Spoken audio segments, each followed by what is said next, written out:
معزز سامعین کرام، پوری محبت کے ساتھ، شوق کے ساتھ، الفت کے ساتھ، پیار کے ساتھ، ادب کے ساتھ، احترام کے ساتھ، اخلاص کے ساتھ دل کی گہرائی سے ایک مرتبہ درود شریف پڑھ لیں۔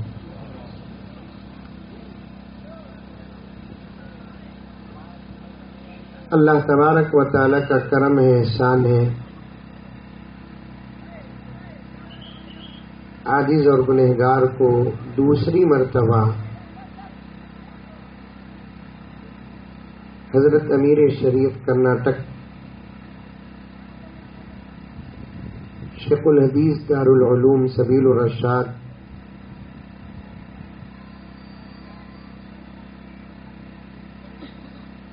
کے اس شہر میں حاضری کی سعادت ملی۔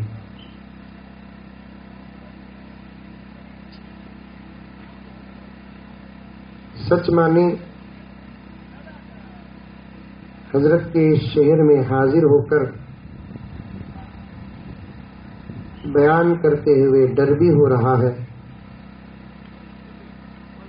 بات کرتے ہوئے خوشی بھی ہو رہی ہے۔ کل ہی حضرت کا فون مجھے آیا، میں بھی ایک جلسے سے فارغ ہو کر گھر جا رہا تھا تو فون اٹھا کر دیکھا حضرت امیر شریعت دامت برکاتہم جو آپ کے شہر کے ہیں، 2 مرتبہ فون کیے تھے، چونکہ میں تقریر میں تھا، پروگرام میں تھا، اٹھا نہ سکا۔ بیان کے بعد جب میں دیکھا تو حضرت کا فون آیا ہے تو میں بڑے ادب اور احترام کے ساتھ فوراً فون کیا، حضرت اٹھائے، سلام عرض کرنے کے بعد حضرت سے پوچھا اور معافی بھی چاہا کہ حضرت آپ کا فون آیا تھا، پروگرام میں رہنے کی وجہ سے اٹھا نہ سکا۔ تو حضرت نے فرمایا کوئی بات نہیں، بات دراصل یہ ہے کہ کل آپ ہمارے گاؤں آ رہے ہیں، چونکہ میری طبیعت ناساز ہے، میں وہاں نہیں جا سکوں گا، یہیں سے میں آپ کا استقبال کرتا ہوں۔ اتنے بڑے اخلاق جو عوام میں تو دور کی بات کہ خواص میں بھی بہت کم لوگوں میں ملتے۔ میں نے حضرت سے عرض کیا کہ حضرت یہ میری سعادت ہے کہ آپ کے شہر میں دوسری مرتبہ حاضری کا موقع مل رہا ہے، دعا فرما دیں آپ کہ جس مقصد کے لیے شہر والے بلا رہے ہیں اس مقصد میں کامیاب ہو جاؤں۔ تو حضرت کی دعاؤں کے ساتھ حاضر ہوا۔ ویسے تو مسلسل تھکا ہوا ہوں سفر میں رہنے کی وجہ سے، 24 گھنٹے میں بڑی مشکل سے 5 یا 6 گھنٹے بھی سونے کا موقع نہیں ملتا، کبھی ادھر کبھی ادھر۔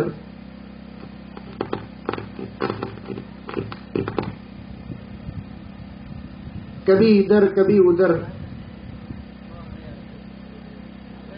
اور ایک لمبا بیان بڑا بہترین لاجواب حالات حاضرہ کے مطابق حضرت مولانا اسماعیل صاحب رشیدی دامت برکاتہم کا ہوا، جس سے مجھے بھی فائدہ ہوا، آپ کو بھی فائدہ ہوا۔ مزید ایک لمبا بیان کرنے کا کوئی موقع نہیں ہے، کیونکہ ہمارے سامنے 2 بڑے کام ہیں، ایک عشاء کی نماز پڑھنا، دوسرا پیٹ بھر کر کھانا کھانا۔ یہ 2 بڑے کام سامنے رکھ کر میں زیادہ دیر بات نہیں کروں گا، صرف 3-4 گھنٹے بات کر کے بات ختم کر دوں گا۔ ہنستے ہی سمجھ گا، میرے جملے سمجھ میں آ گئے آپ کو۔ اور یہ جو مائک سسٹم کے پاس حضرات بیٹھے ہیں انہوں بھی میرے بازو بیٹھ گئے تو اچھا رہے گا۔ یہ سب کام پہلے کر لینا تھا۔ سب ہماری بڑی بیماری ہے یہ مائک ہے نا، دعا تک ریپیئر ہوتا رہے گا۔ کارواں گزر گیا، غبار دیکھتے رہے، کارواں گزر گیا، غبار دیکھتے رہے، مریض مر گیا، بخار دیکھتے رہے۔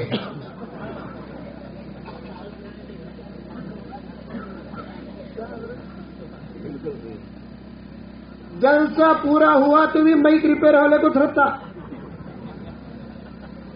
صبح سے کیا کر رہے تھے منتظمین؟ اتنا بہترین اجلاس، ایک کثیر تعداد میں لوگ، عنوان بھی بہت اہم۔ ایسے وقت میں علماء کے لیے مائک کا ہونا اتنا ہی ضروری ہے جتنا کسی جسم کے زندہ ہونے کے لیے روح کا ہونا ضروری ہے۔ لیکن اکثر مجھے تجربہ ہوا، ہمارے مسجدوں میں، ہمارے جلسوں میں مائک کی حالت دیوا کے سکت ہوتی ہے۔ مسجدیں بھی عالی شان، ممبر اچھا، محراب اچھا، دروازے اچھے، دریچے اچھے، صفے تو اتنی اچھی صفے ہیں، نرم نرم قالین، سجدے کو گئے تو خواب بھی پڑ جاتا، نیند بھی لگ جاتی۔ وضو خانہ اچھا، باتھ روم تو اتنے اچھے، باہر نکلنے دل نہیں چاہتا۔ لیکن مائک دیکھے تو اتنا خراب ہے، صدر صاحب کا کیریکٹر آ جاتا، معلوم ہو جاتا کہ اس مسجد کی کمیٹی کا تعلق مسجد سے کتنا ہے۔ اگر یہ معلوم کرنا ہے تو مسجد کا مائک اچھا ہونا ضروری ہے۔ میں یہ مرتبہ آیا، بات کرنے موقع نہیں ملا، یہ مرتبہ آیا ہوں، میری عادت ہے کھلا کھلا بات کرنے کی۔ اگر پسند نہیں آیا تو آئندہ بلاؤ لوگوں، یہ مرتبہ پورا سن لیو۔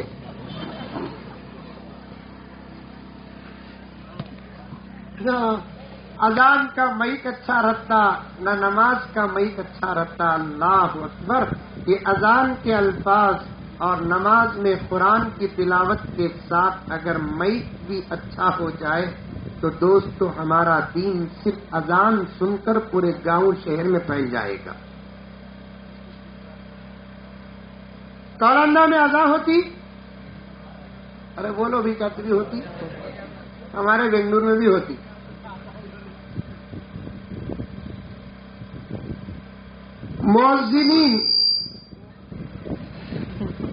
مؤذنین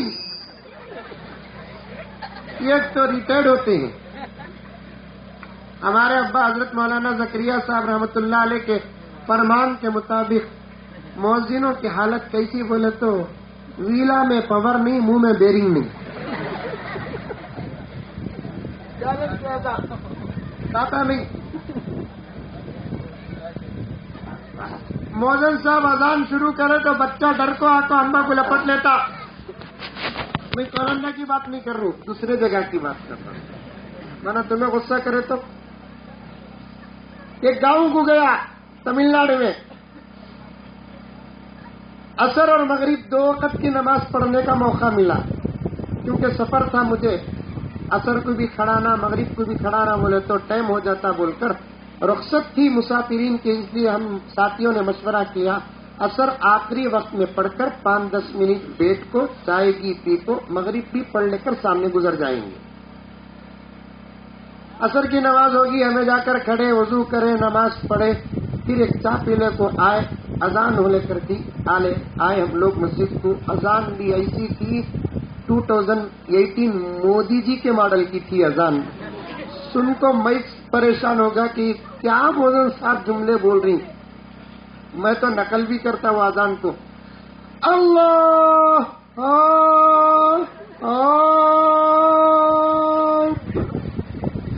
یہ اذان ہے۔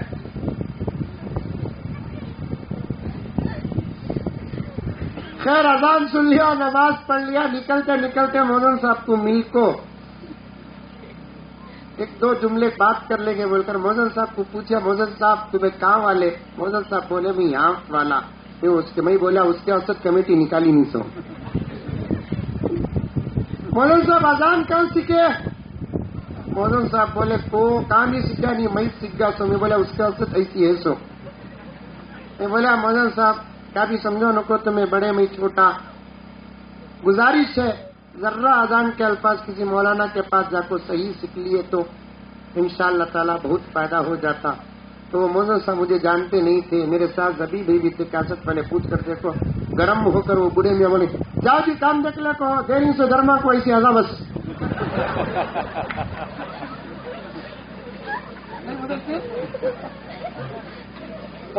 وہی پوچھو مولانا صاحب کو کیا ہے حضرت تمہاری تنخواہ 2000 روپے بھی بولے 2000 روپے کو 150 نوکت کی اذان دینا برابری تمہیں بھی وہی سب محلہ بھی وہی سب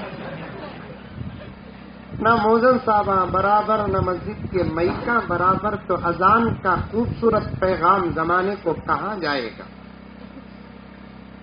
ارے یہ بات سمجھ میں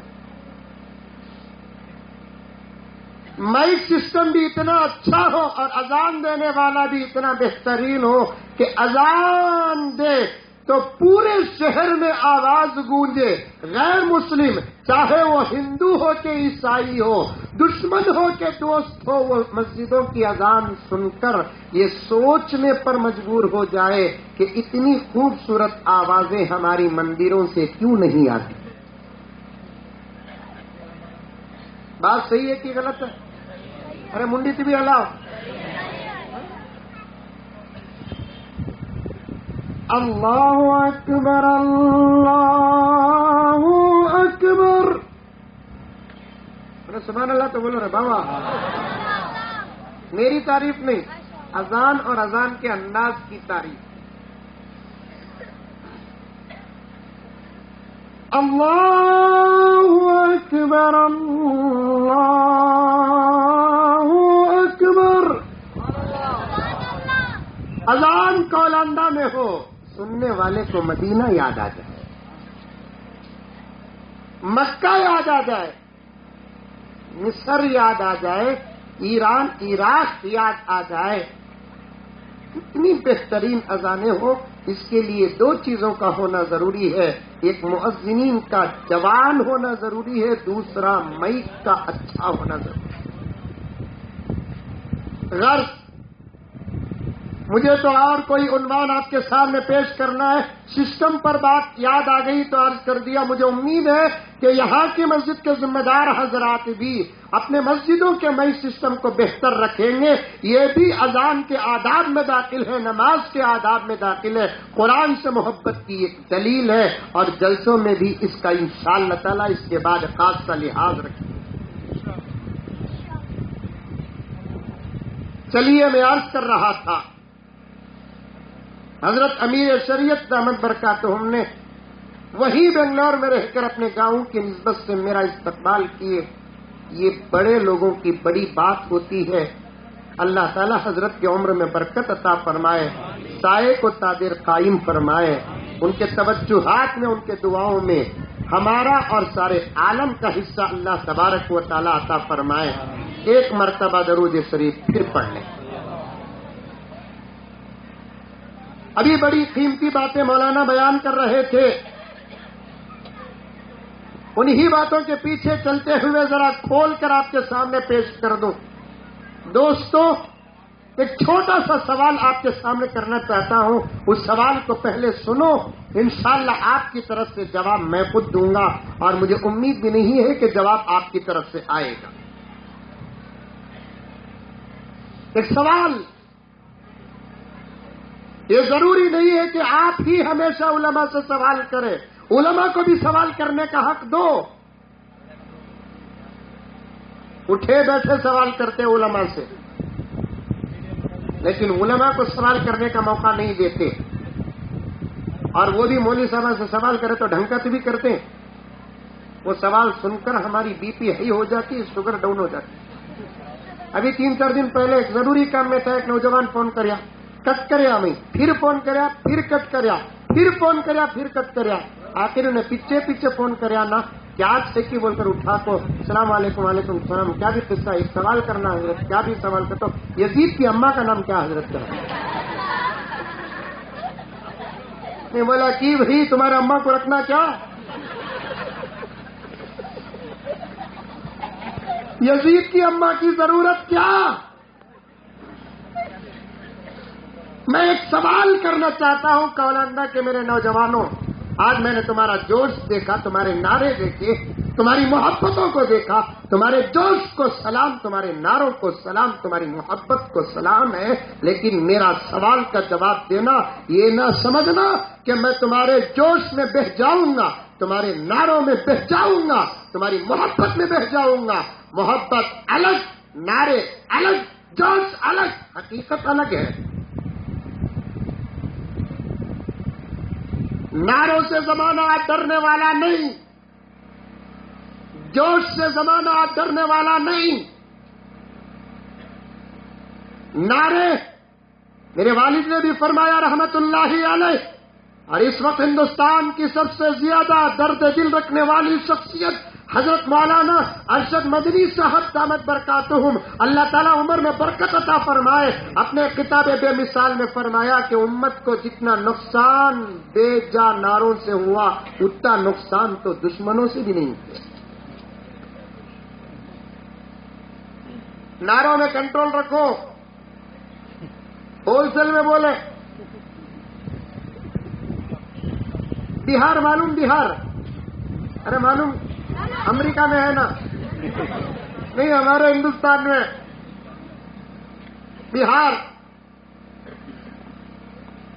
بہار میں لوگ اپنے بچوں کے نام عجیب عجیب رکھتے۔ غور سے سننا، پوری تقریر سننے تک میری پوری تقریر سمجھ میں نہیں آئے گی، یہ میرے بڑوں کی تربیت ہے، خاص طور پر میرے والد کی تربیت ہے۔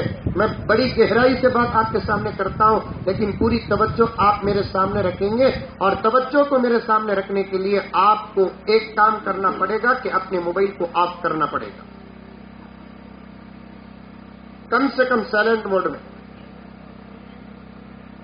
میں تو ابھی کل بھی بولا تھا، جو تقریروں کے وقت، بیانات کے وقت میں موبائل کو آف کر دیتا ہے وہ زمانے کا غوث ہے، یا سائلنٹ موڈ میں رکھتا ہے تو انہیں نارمل ولی۔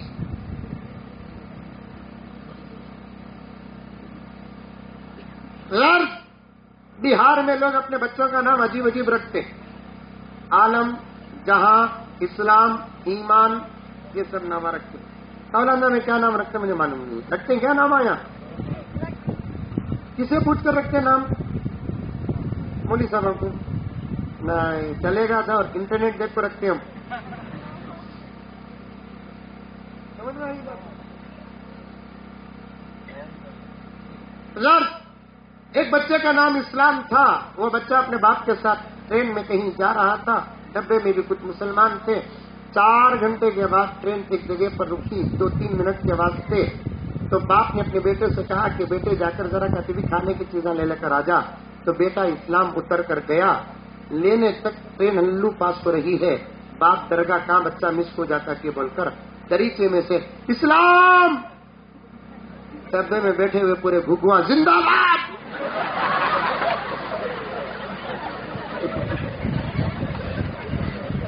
باپ پکارا اسلام زندہ باد ہے، اسلام زندہ باد۔ باپ پکارتا رہا، ڈبہ زندہ باد کہتا رہا، ٹرین نکلتی رہی، اسلام چھوٹ گیا۔ جیسے ٹرین کے آگے بڑھنے سے کسی مسلمان کے بیٹے کا نام جو اسلام کا چھوٹا، ویسے ہی آج ہماری زندگیوں سے ایمان بھی چھوٹ رہا ہے، اسلام بھی چھوٹ رہا ہے، سنتیں چھوٹ رہی ہے، اعمال چھوٹ رہے ہیں۔ ہم اپنی پوری محبت کو ایک نعرے میں جوڑ کر رکھ دیا۔ ایک سوال کرنا چاہتا ہوں کولاندا کے میرے بھائیوں، نوجوانوں، ذمہ داروں، بوڑھوں، جوانوں، بچوں سے بھی سوال کرنا چاہتا ہوں، پردے میں بیٹھی ہوئی میری ماؤں سے بھی سوال کرنا چاہتا ہوں، من جملہ آج کے پورے اجلاس کے شرکاء سے سوال کرنا چاہتا ہوں، اس وقت مسلمان کیا ہے، اس کی حالت کیا ہے جانتے ہیں آپ؟ ساری دنیا میں 270 سے زیادہ مذہبیں ہیں، ریلیجن کتنے؟ 270 سے زیادہ مختلف قسم کے لوگ، مذاہب کے لوگ، بیٹے بند کرو، مختلف قسم کے لوگ، مذاہب کے لوگ ہیں. 270 سے زیادہ الگ الگ چیزوں کو اپنا خدا مان کر پوجا کرنے والے اور دھرم پر چلنے والے 270 سے زیادہ ہیں. ان تمام 270 مذاہب میں ڈنکے کی چوٹ میں دلائل کے ساتھ، وثیقوں کے ساتھ، پروف کے ساتھ محمد کا غلام کہتا ہے کہ اسلام سے زیادہ سچا مذہب ہے نہیں. ہے نہیں. بات سمجھ میں آئی سمجھ؟ اسلام سے زیادہ سچا مذہب ہے نہیں. مطلب ہمارے دھرم، ہمارے دین، ہمارے ریلیجن سے زیادہ سچا مذہب نہیں. کوئی بھی آ کر سوال کر دے، ثابت کر کے رہیں گے انشاءاللہ تبارک و تعالی. ثم انشاءاللہ. ایسے کروڑوں دلائل ہیں ہمارے پاس جس سے اسلام سچا ثابت ہوتا ہے. اسلام سچا ثابت ہوتا ہے. جب یہ بات طے ہو گئی کہ اسلام سچا مذہب ہے تو اس کے ماننے والے بھی سچے ہیں. جب یہ بات بھی طے ہو گئی تو سوال یہ کھڑا ہوتا ہے کہ مسلمان آج سچے دین پر رہ کر بھی ساری دنیا میں ذلیل کیوں؟ ذلیل کیوں؟ رسوا کیوں؟ چاروں طرف سے اسلام کو مٹانے کی کیوں باتیں ہو رہی ہیں؟ چاروں طرف سے اسلام اور مسلمان کو کچلنے کی کیوں باتیں ہو رہی ہے؟ باتیں ہی نہیں، کام بھی چل رہا ہے. کیوں؟ کیا مسلمان غریب ہے؟ کیا غریب ہے مسلمان؟ کون کہتا ہے کہ مسلمان غریب ہے؟ کون کہتا ہے کہ میں غریب ہوں؟ کون کہتا ہے کہ آپ غریب ہیں؟ اللہ اکبر. میں ایک چھوٹی بات عرض کروں. میرے نزدیک امیر اور غریب کون معلوم؟ جس کے پاس کروڑوں روپے ہیں انہیں امیر، جس کے پاس 150 روپے ہیں انہیں غریب نہیں. میرے نزدیک ہمارے اساتذہ کی جوتیوں کے صدقے یہ جملے آپ کے سامنے پیش کر رہا ہوں. صدر جلسہ انشاءاللہ تعالی تشریف فرمائیں گے، مولانا اسماعیل صاحب تشریف فرمائیں گے، حضرت مولانا عظمت اللہ صاحب تشریف فرمائیں گے، دوسرے علماء فرمائیں گے. مالدار وہ نہیں جس کے پاس کروڑوں روپے ہو، 100 ایکڑ کی زمین ہو. مالدار وہ نہیں جس کے پاس 500 اور 1000 کلو سونا ہو. مالدار وہ نہیں جس کے پاس انووا یا ٹاٹا سومو یا فارچونر کار ہو. مالدار وہ نہیں. ہمارے نزدیک بلکہ شریعت کے نزدیک مالدار کون ہے معلوم؟ 50 روپے ہو حلال ہو انہیں مالدار ہے، 100 کروڑ ہو حرام کے ہو انہیں اسلام کی نگاہ میں غریب ہے. اب آپ فیصلہ کر لیں. میرے پاس جتنی دولت ہے وہ حلال کی حرام کی، آپ فیصلہ کر لیں. کون کہتا ہے کہ ہم غریب ہیں؟ ہمارے پاس الحمدللہ جتنی دولت ہے، الحمدللہ امید کے ساتھ عرض کر رہا ہوں کہ وہ دولت ہمارے پاس حلال کی ہے. کون کہتا ہے کہ ہم غریب ہیں؟ الحمدللہ ساری دنیا میں سب سے اچھا کھانے والی اگر کوئی قوم ہے تو وہ مسلمان ہے. کیا کیا کھاتے ہیں نا بھائی؟ الحمدللہ سب سے بڑی بات تو یہ ہے کہ گوشت کھاتے. گوشت دیکھو، نام سنے تو چہرہ کتنا کھل گا آپ کا. نہیں کھاتے گوشت؟ ارے ایک دور تھا بھی خالی خوشیاں میں گوشت پکاتے تھے، اب غم میں بھی گوشت پکاتے. میت ہے گھر کے اندر، بریانی دیکھے تو ولیمے کی ہے نہیں. پہلے زمانے میں 3 دن کی زیارت میں کھانا پکتا تھا، 10 دن کے 10ویں میں کھانا پکتا تھا، 20 دن کے 20ویں میں کھانا پکتا تھا، 40 دن چہلم کو کھانا پکتا تھا. جائز کی ناجائز کی آپ کے علماء سے پوچھ رہا، مثال پیش کرنا ہے. ان اوقات میں جو کھانا پکتا تھا اس کا سادی دال، اچار نہیں تو پپڑ. کیا حضرت برابر؟ جی لیکن اب اللہ اکبر، بیٹا بابا کے چیلم میں ایسی زبردست بریانی بناتا، بابا کے ولیمے میں بھی پکو نہیں ہمنا. کون بھی بیٹا بابا کے چہلم میں گوشت کے بغیر سادی بریانی ویجیٹیبل بریانی بنا ڈالیا، آتے سو وقت ہی تبصرے اور فتوے شروع ہو جاتے ہیں، باپ کو بھی بیٹے کو ہوتا نہیں تھا دکھتا۔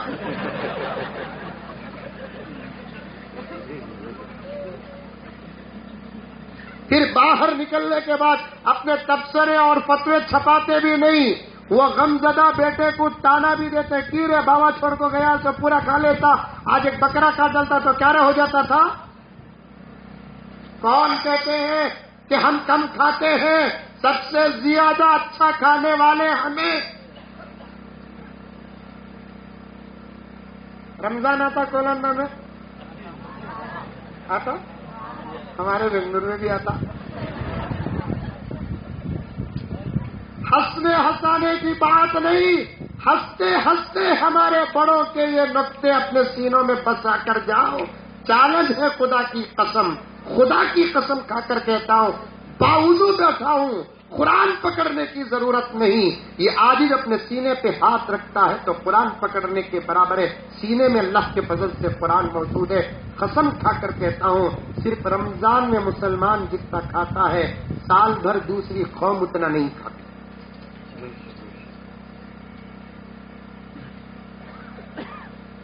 جس قوم کو خدا رات کے 3 بجے اٹھا کر کھلائے، اس قوم سے زیادہ کھانے والی قوم کون سی ہو سکتی ہے؟ رات کے 3 بجے سحری افطاری، معاف کرنا سحری 3 بجے 4 بجے، ہاں کیا گرم گرم کھاتے، وہ بھی روزہ لگ جاتا بول کر۔ مختصر سحری کتنا کرتا معلوم آج کا مسلمان؟ 3 روٹی، کتنا کھانا، 10-15 ٹکڑے، 1 گلاس دودھ، 2 پیلے موزہ، پیٹ کی میونسپلٹی کی ٹٹی، اتنا کھایا تھا۔ ڈیلی سحری نہیں، رمضان کے پہلے دن سحر کر کے آخر دن افطار بھی کرے گا، تب بھی 1 کلو بھی نہیں اترے گا۔ کون کہتا ہے، کون کہتا ہے مسلمان غریب ہے؟ کون کہتا ہے غریب؟ تو امبانی۔ میرے یہ جملے یوٹیوب کے ذریعے سے بہت دور تک پہنچے۔ غریب تو امبانی ہے صاحب، جن کا ناشتہ 2 اڈلی، 2 اڈلی حضرت، ہمارا ناشتہ، اللہ اکبر۔ بھائی ذرا مائک سسٹم والے ذرا برابر کر دے لو صاحب، کیا کرنا؟ قریب کرنا اچھی بات ہے۔ اگر آپ کا حکم رہا تو منہ میں بھی رکھ لیتا ہوں، میرے حال صحیح کر ڈالو۔ بیٹھو بیٹھو بیٹھو، حرکت نہ کرو۔ یہ کام کر رہی ہے، یہ دے دکھتی ہے ضرورت۔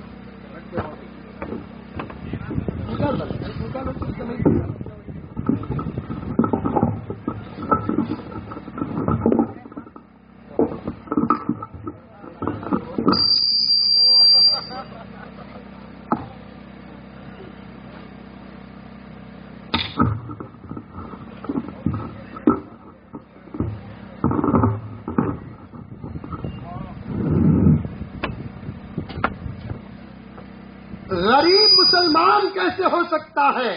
غریب تو امبانی جی ہیں، ان کے پاس کروڑوں اربوں کی دولت رہ کر بھی جن کا ناشتہ 2-3 اڈلی سے آگے نہیں گزر رہا۔ ہمارا ناشتہ یا تو ایک دم اوپر کا آئٹم ہے، نہیں تو ایک دم نیچے کا آئٹم ہے۔ سمجھے کیا بولوں میں؟ اوپر کا آئٹم بولے تو بھیجے، نیچے کا آئٹم بولے تو پائے۔ خالی ناشتے میں دوپہر رات میں 20 کا انڈیا۔ سنو میرے دوستو، کھانے والے سب سے اچھا ہم، پہنتے بھی اچھا ہو۔ ساری دنیا کے کپڑوں کا بزنس مسلمانوں سے ہوتا ہے، جوتے چپل والوں کے کارخانے مسلمانوں سے چلتے ہیں، مارواڑیوں کے زیورات کی دکانیں ہمارے سے چلتی ہیں، خریدتے بھی ہم ہی ہیں، سب سے زیادہ بیچتے بھی ہم ہی ہیں، سب سے زیادہ گروی رکھتے بھی ہم ہی ہیں، سب سے زیادہ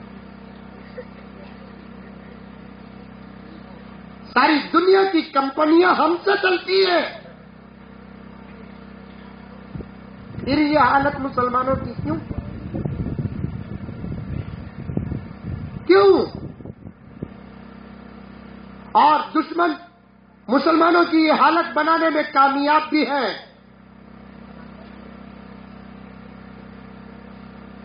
ذرا 1350 سال پہلے، 1400 سال پہلے، 1200 سال پہلے، 1100 یا 1000 سال پہلے جا کر دیکھو کہ یہی مسلمان تھے، یہی دشمن تھے.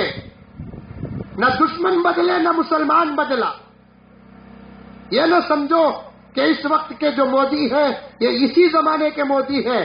ہر دور میں مودی جیسے لوگ پیدا ہوئے، ہر دور میں امت شاہ جیسے لوگ پیدا ہوئے، ہر دور میں بش جیسے لوگ پیدا ہوئے، ہر دور میں اوباما جیسے لوگ پیدا ہوئے، ہر دور میں ٹرمپ جیسے لوگ پیدا ہوئے. یہودیوں کی دشمنی نئی دشمنی نہیں، عیسائیوں کی دشمنی نئی دشمنی نہیں، مورتی کی پوجا کرنے والوں کی دشمنی نئی دشمنی نہیں، یہ مسجدوں کی عداوت نئی نہیں، یہ مدرسوں سے عداوت نئی نہیں، یہ قرآن سے دشمنی نئی نہیں، یہ ہماری ماں اور بہنوں پر نظریں نئے نہیں، یہ ہماری ماں اور بہنوں کی عزتوں کے دشمن نئے نہیں، یہ ہمارے قرآن کے دشمن نئے نہیں ہے، یہ سب پرانی تحریکیں ہیں. بلکہ میں اس سے بھی آگے بڑھ کر کیا کہوں، نبی کے زمانے ہی کی تحریکیں نہیں ہیں، بلکہ موسیٰ کے زمانے میں بھی یہ تحریکیں تھی، عیسیٰ کے زمانے میں بھی یہ تحریکیں تھی، داؤد کے زمانے میں یہ تحریکیں تھی، سلیمان کے زمانے میں یہ تحریکیں تھی، زکریا علیہ السلام کے زمانے میں یہ تحریکیں تھی، یحییٰ کے زمانے میں یہ تحریکیں تھی. رب کعبہ کی قسم یہ باتیں سب سچ ہیں، لیکن فرق کیا ہے؟ حضور کے زمانے میں یہ تمام تحریکیں جتنی شکست کھائی کسی اور کے زمانے میں نہیں کھائی. کیوں؟ اس لیے کہ حضور کی تربیت یافتہ جماعت حضرات صحابہ کم کھاتے تھے، ہماری طرح نہیں کھاتے تھے، سادہ پہنتے تھے، زرق و برق ہماری طرح نہیں پہنتے تھے، پھٹی ہوئی حصیروں پہ بیٹھتے، جہاں چاہے وہاں سو جاتے تھے. یہ ترقی ان کو نہیں ملی تھی، لیکن ان کا ایمان کامل تھا.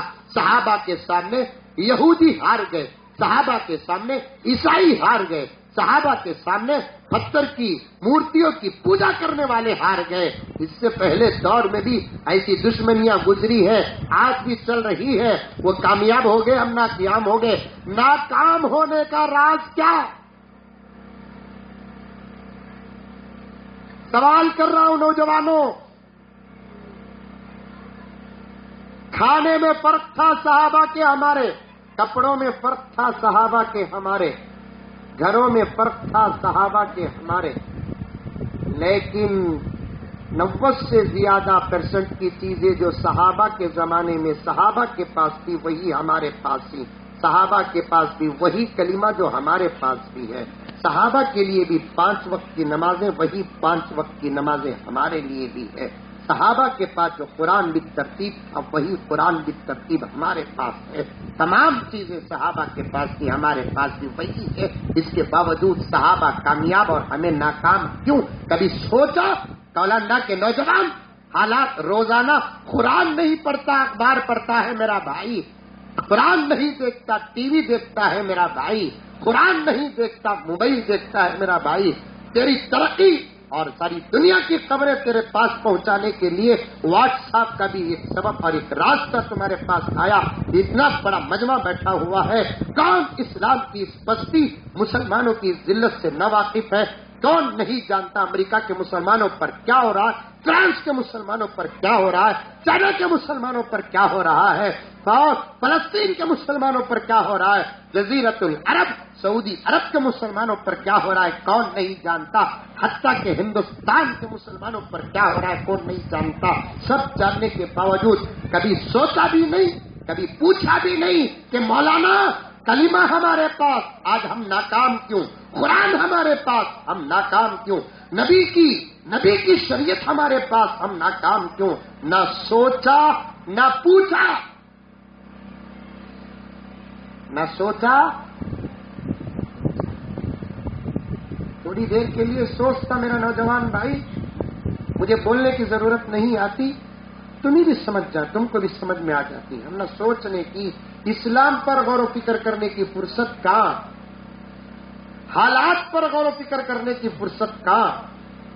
ہماری عقلوں کو اس طرف نہ لگانے کے لیے دشمنوں نے موبائل جیسا ایک ہتھیار استعمال کیا. ہمارے ہاتھوں میں موبائل دے کر, آفر دے کر ہم لوگوں کو موبائل میں غرق کر دیا تاکہ محمد کا غلام حالات پر غور و فکر نہ کرے.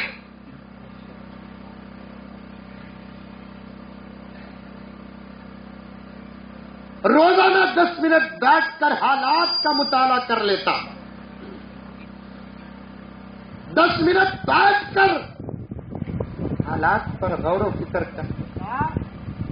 میرے رب کی قسم, میرے رب کی قسم, سوچنے والے آدمی کو, سوچنے والے محمد کے غلام کو, سوچنے والے نوجوان کو, کسی بھی نام کا کیوں نہ ہو, اللہ تعالیٰ زمانے کا ابو بکر بنا دیتے, عمر بنا دیتے, عثمان بنا دیتے, محمد بن قاسم بنا دیتے, صلاح الدین ایوبی بنا دیتے, ٹیپو سلطان شہید بنا دیتے اگر سوچتا. لیکن حالات کو سوچتا نہیں. البتہ سوچتا میرے بھائی کو کیسا برباد کروں, میرے بھان کی پراپرٹی میں کیسا قبضہ کروں. حالات پر سوچتے نہیں. سوال سمجھ میں آیا؟ ارے آیا نہیں آیا؟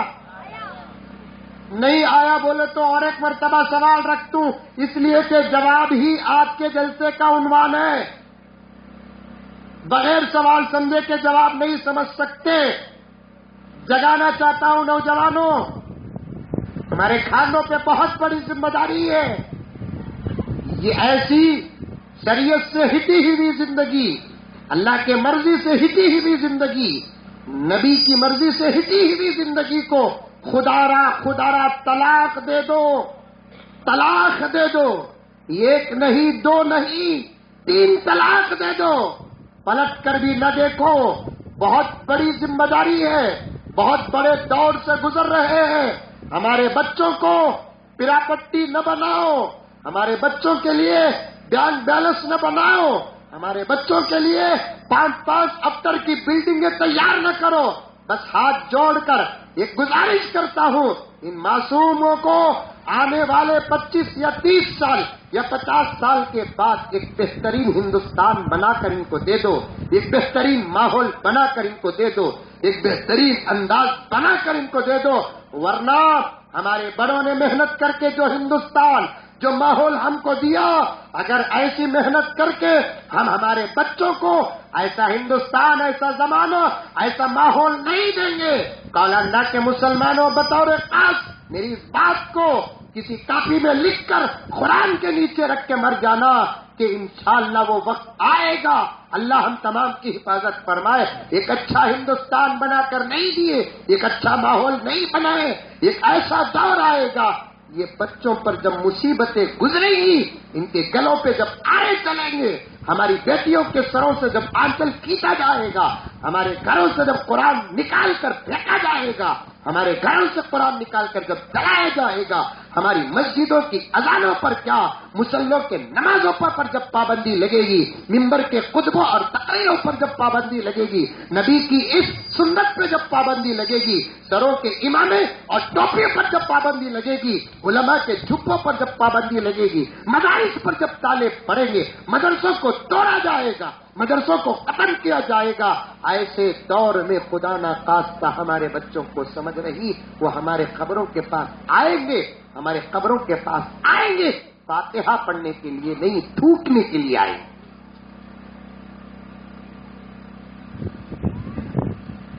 سوچو, صحابہ کا زمانہ کیوں کروٹ پلٹ دیا؟ تابعین و تبع تابعین کے زمانے کہاں گئے؟ نام ہمارا الگ ہو سکتا ہے, ایمان تو ہمارا وہی ہے. آخر اس وقت کا مسلمان، اسلام نہیں کہوں گا، اس وقت کا مسلمان نرغے میں کیوں ہے؟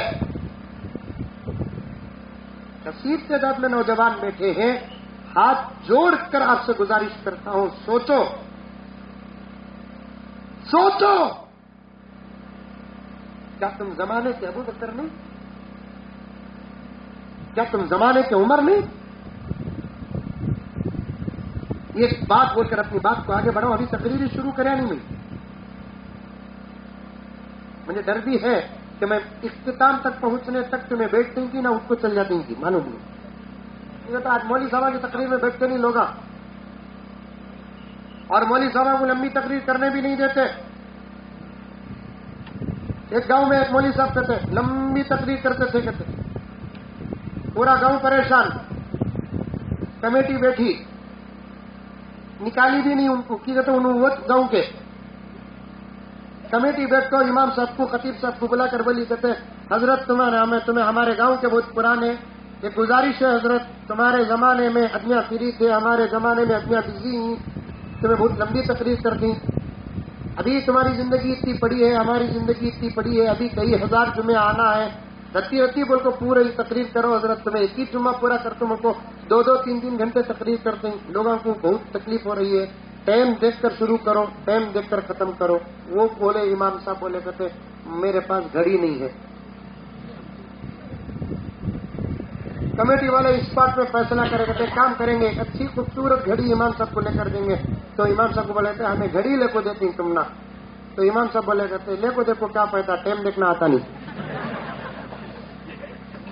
اس زمانے کے لوگ بڑے بھولے تھے.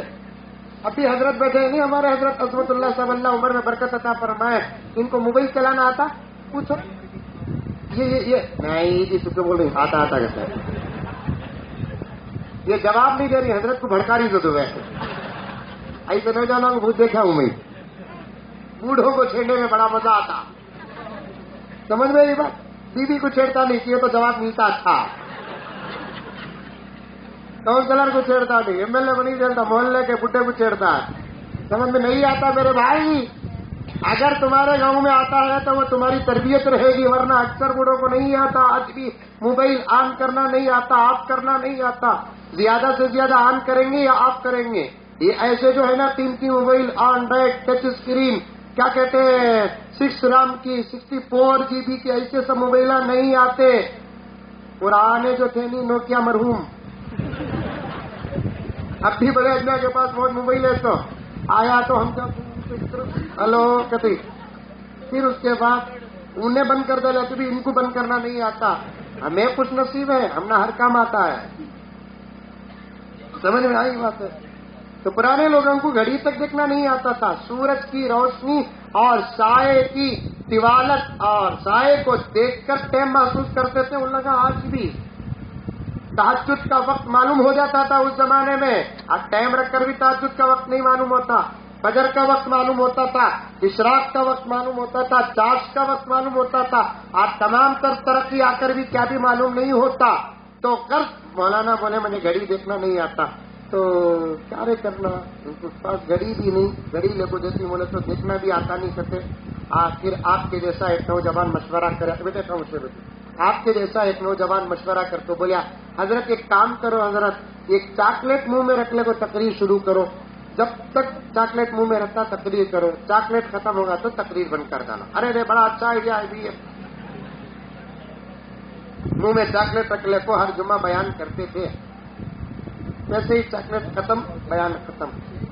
ایک جمعہ منہ میں چاکلیٹ رکھ لے کو بیان شروع کرے، 2 ہو گئے تو بھی بیان ختم نہیں. مجمع بھی پریشان، خود حضرت بھی پریشان. یہ کون سا چاکلیٹ آج کا ملا تو مجھے نہ گلتا نہ گھلتا. 2:30 ہو گئے تو بھی حضرت بیان ختم نہیں کری تھی. تو کمیٹی میں طے پایا چاکلیٹ بھولیا تب تقریر ختم. مولانا بھی انتظار میں، مجمع بھی انتظار میں. آخر مجمع میں سے ایک آدمی اٹھ کر بولا کہ حضرت یا تو وہ چاکلیٹ چھوٹ ڈالو نہیں تو نکل جاؤ، یا تو تھوک ڈالو نہیں تو نکل جاؤ. حضرت بھی سوچے آپ نگیا نہیں تو تھوکیا نہیں تو منگے پکڑ کو ویسے ڈالیں گے. منہ سے ہلو نکالے تو چاکلیٹ نہیں تھا، وہ واسکوٹ کی گنڈی تھی.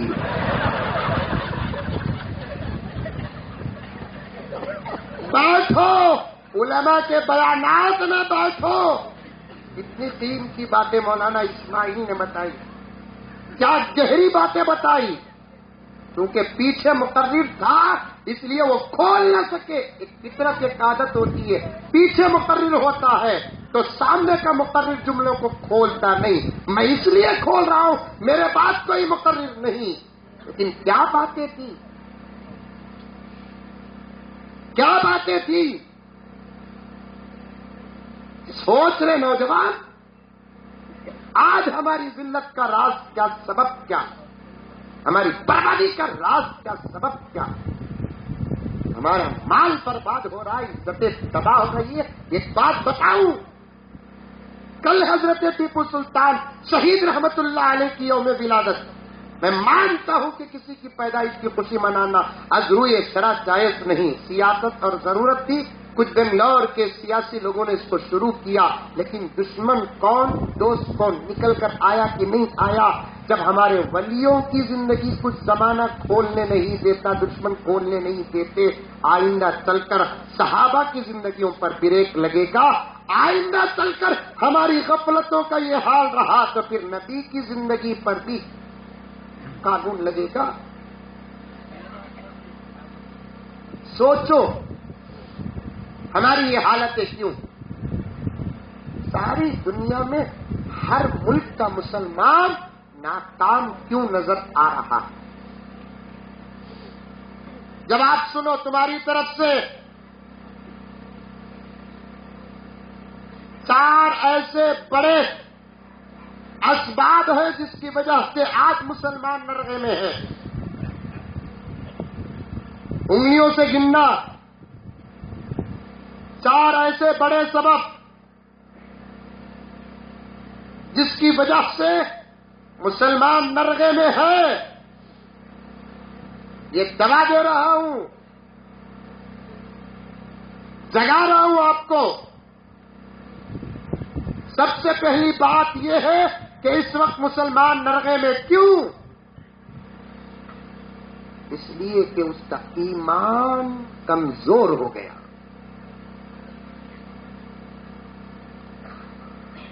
آج مسلمانوں کا ایمان کبھی دولت کو دیکھتا ہے تو پھسل جاتا ہے، کبھی عورت کو دیکھتا ہے تو پھسل جاتا ہے، کبھی حکومت کو دیکھتا ہے تو پھسل جاتا ہے، کبھی حالات کو دیکھتا ہے تو پھسل جاتا ہے.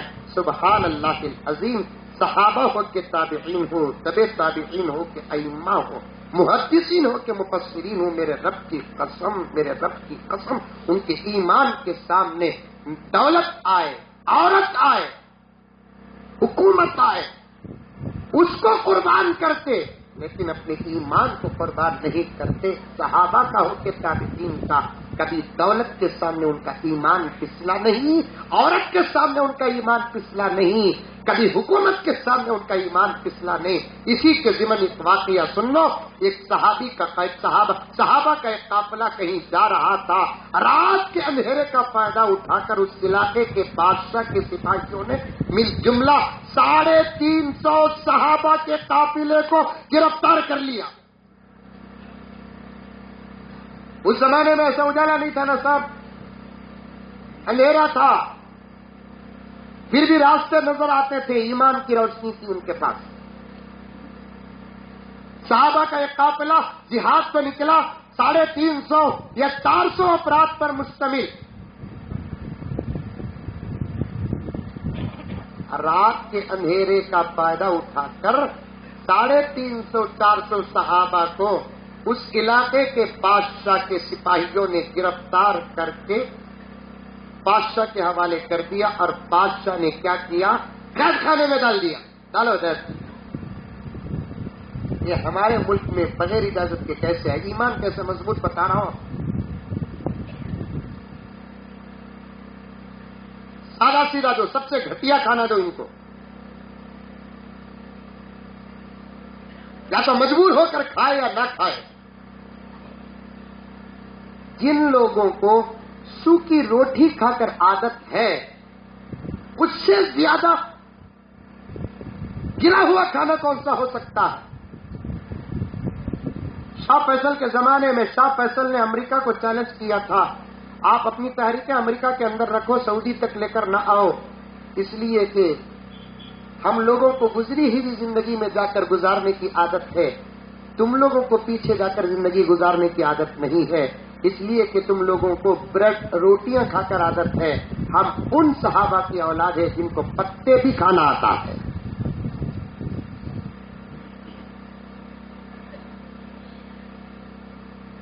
ہمیں ڈرا نہیں سکتے، بادشاہ نے کہا سب سے گھٹیا کھانا دو، یا تو مجبور ہو کر کھائیں نہیں تو نہ کھائیں۔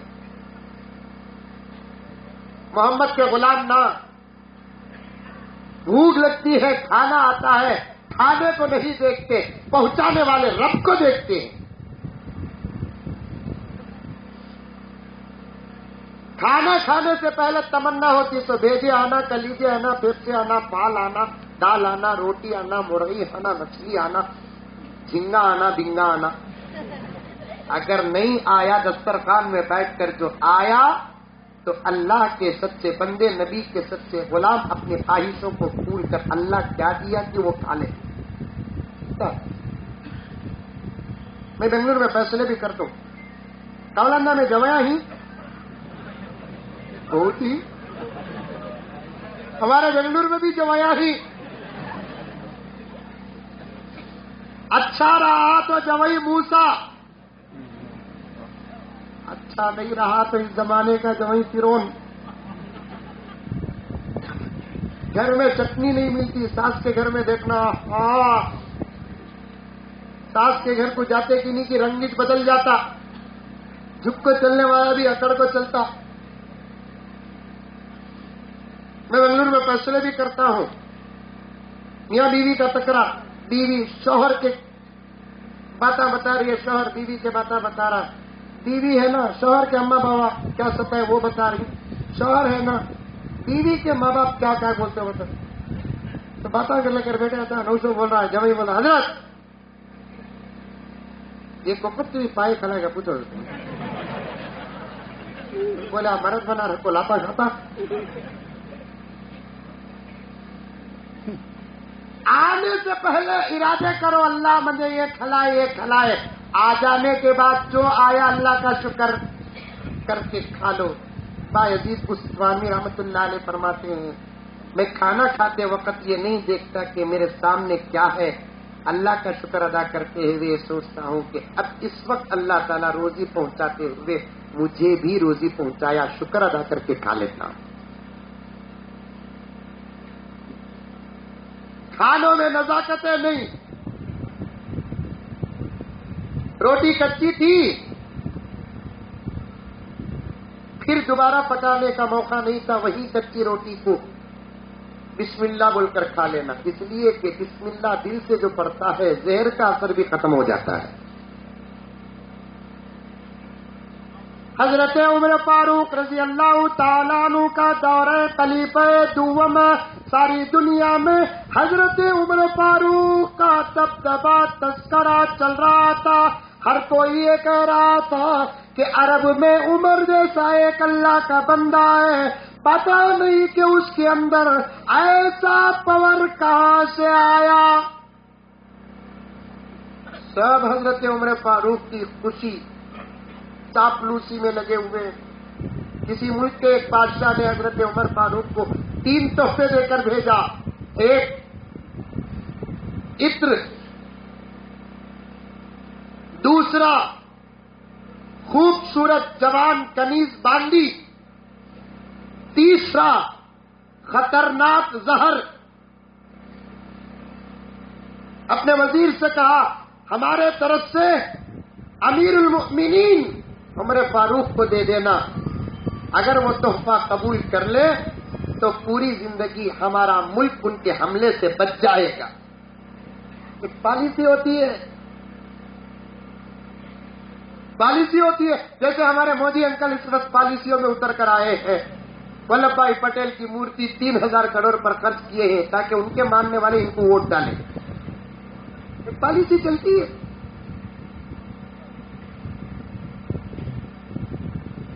جاؤ ہمارے طرف سے 3 تحفے دے کر آؤ۔ کیا کیا تحفے؟ خوبصورت جوان کنیز باندی، بہترین عطر جو صرف بادشاہ عام استعمال کرتے، کوئی اور استعمال نہیں کرتا، خطرناک زہر، جاؤ جا کر دے کر آؤ۔ وزیر لے کر آیا، مدینے میں حاضر ہوا، دیکھا کہ مدینہ بہت خوبصورت، کیا ٹھنڈی ہوائیں چل رہی ہے۔ وزیر سوچ رہا تھا کہ عمر کا شاید بہت زبردست قلعہ ہوگا۔ اندر داخل ہوتے ہی اس کی نظر مسجد نبوی پر پڑتی ہے، لوگ جا رہے ہیں آ رہے ہیں عقیدت کے ساتھ، بڑے ادب اور احترام کے ساتھ جا رہے آ رہے ہیں۔ وزیر نے پوچھا کیا یہی عمر کا دربار ہے؟ تو کسی نے کہا کہ عمر کا دربار نہیں ہے، اللہ کا گھر ہے، نبی کا دربار ہے۔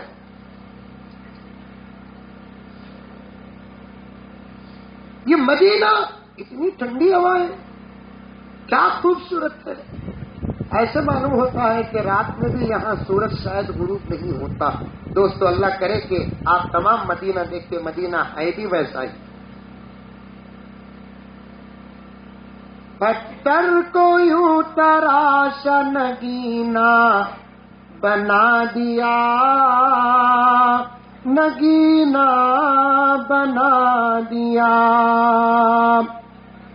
صحرا کو مسکرا کے مدینہ بنا دیا، مدینہ بنا دیا۔ سبحان اللہ تو بولو۔ سو گئے؟ سوتا بھی نہیں، سونے دیتا بھی نہیں۔